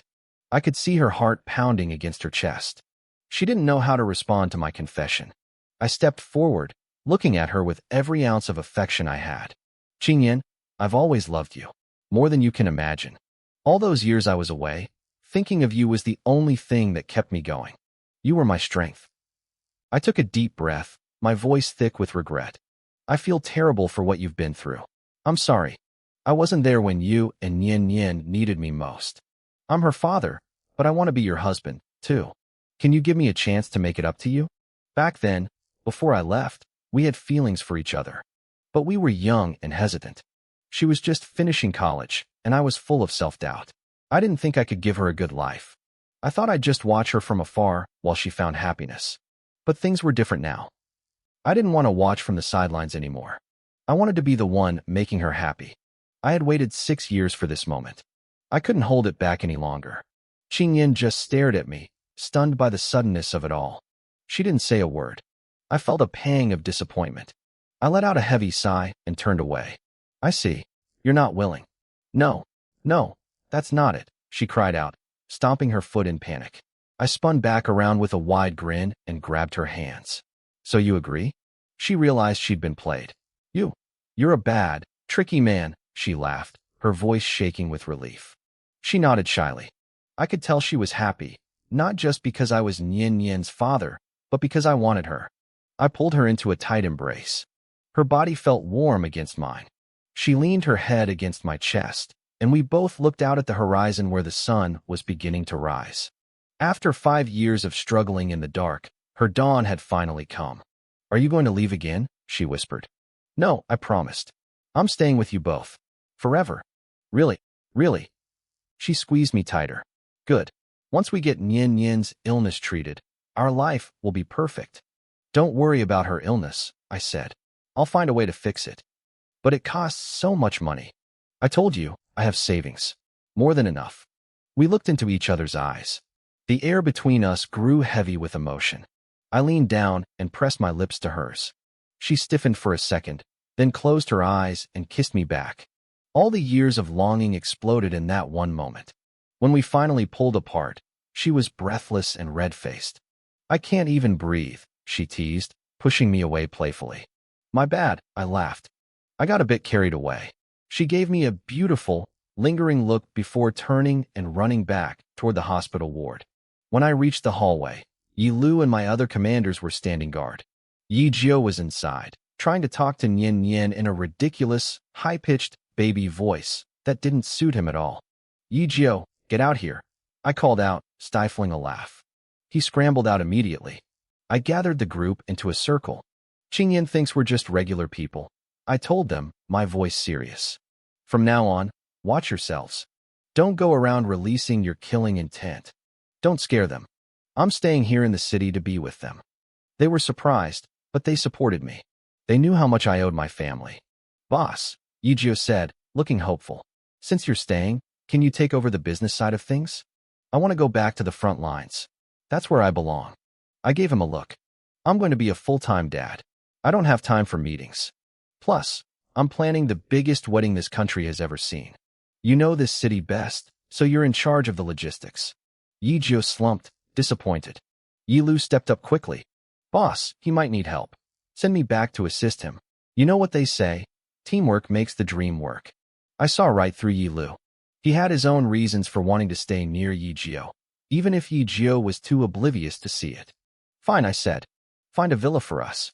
We're moving in as soon as Nian is discharged. I turned and walked into the ward. Mama, when can we go see Grandpa and Grandma? Nian was asking. Soon, sweetie. Once you're better. Qingyin saw me walk in and stopped talking. She looked at me with a soft expression. Can I borrow your phone? I need to call my parents and tell them we're safe. They've been worried all night. I didn't hesitate. I pulled my phone out and handed it to Qingyin. When she saw the lock screen, a photo of her from 6 years ago, her hand trembled. She looked up at me, her eyes shimmering with an emotion so deep it felt like it might spill over. She dialed a number. I watched her face as she spoke, and within seconds, her expression soured. She hung up and looked at me, her voice heavy with worry. My parents are coming over, she said. You've been gone for so many years, they're going to have a lot to say to you. They aren't happy. I reached out and gently smoothed the frown lines on her forehead. I kept my voice steady, like an anchor in a storm. Don't worry about the small things, I told her. I'll handle it. She looked at me, and I could see the tension leaving her shoulders. She was leaning on me, trusting me to be the man she needed. It was a good feeling. An hour later, while Qingyin and Nian were trying to catch up on sleep, the door burst open. A group of people rushed in, led by a middle-aged couple who looked absolutely exhausted. This was Li Xian, Qingyin's father, and Lu Yuehua, her mother. Li Xian didn't even look at me. He ran straight to the bed. "Are you okay?" he gasped, his voice shaking. Qingyin woke up from the noise and sat up, nodding quickly to calm him. But then Li Xian's eyes landed on Yin Yin's arm. When he saw the thick white cast, his face went dark. What happened to her hand? Qingyin's lip trembled. The kidnappers, they broke it. Lu Yuehua's eyes turned red with fury. Those animals. How could they do that to a child? But before she could finish, a voice dripped with fake sympathy from the back of the group. Those people really are monsters. Poor Yin Yin. Her life was hard enough already, and now she's disabled. It's only going to get tougher from here. Lu Yuehua's face snapped toward the speaker. Li Rumong, if you can't say anything helpful, shut your mouth. Nobody thinks you're a mute. I looked at the woman, Li Rumong. She was Qingyin's cousin, the daughter of her eldest uncle. She was average-looking, but her eyes were full of a bitterness I recognized instantly. She had spent her whole life being outshined by Qingyin's beauty and intelligence. She hadn't just been jealous. She had been obsessed with seeing Qingyin fall. When Qingyin had gotten pregnant 6 years ago and refused to name the father, Rumong had been the one cheering the loudest. She was the one who pushed the family matriarch to kick Qingyin's entire branch out of the family. Since then, she had made it her life's mission to kick Qingyin while she was down. Rumong crossed her arms and snorted. I'm just telling the truth. I'm worried about my cousin, that's all. Qingyin glared at her, her voice cold as ice. You worried? That's funny. I don't remember you being worried when I begged you for a loan to pay for Yin Yin's medicine. I remembered that. Qingyin had called her 3 times back then, swallowing her pride for the sake of her daughter. Rumong had hung up every time. When she finally called back, she didn't give a cent. Instead, she told Qingyin that a bastard child, like Yin Yin, was destined to have a short life anyway. Rumong just sighed, completely unbothered. Don't blame me. Money was tight. My lifestyle is expensive, you know? I don't have savings to throw away. She shifted her gaze to me, her eyes glinting.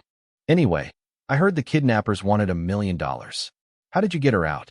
That's a lot of money for a waitress. None of your business, Qingyin snapped. Rumong's mask slipped. You think I want to care? I'm just worried you're out here ruining the Li family name with more indecent behavior.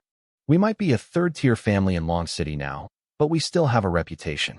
If you're doing something shameful to get that money, it reflects on us. Qingyin's eyes went red with rage. What indecent behavior? Say it to my face. Oh, please, Rumong laughed, gesturing around the luxury VIP suite. $1 million ransom? This high-end ward.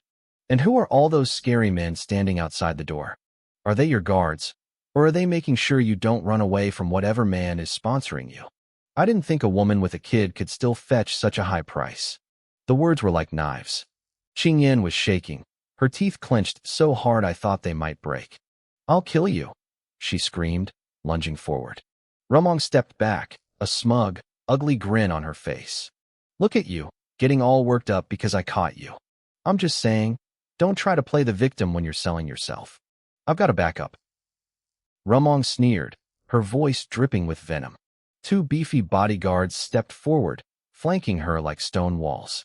They glared at Qingyin with cold, murderous eyes, as if daring her to even breathe in their direction. Qingyin flinched. Her whole body trembled. I could see the terror in her eyes, that specific kind of fear she had developed from dealing with the Black Dragon gang back in Long City. These men had that same predatory look. Don't be afraid, I whispered, stepping up beside her. My voice was soft, but it carried enough weight to make the bodyguards shift their feet.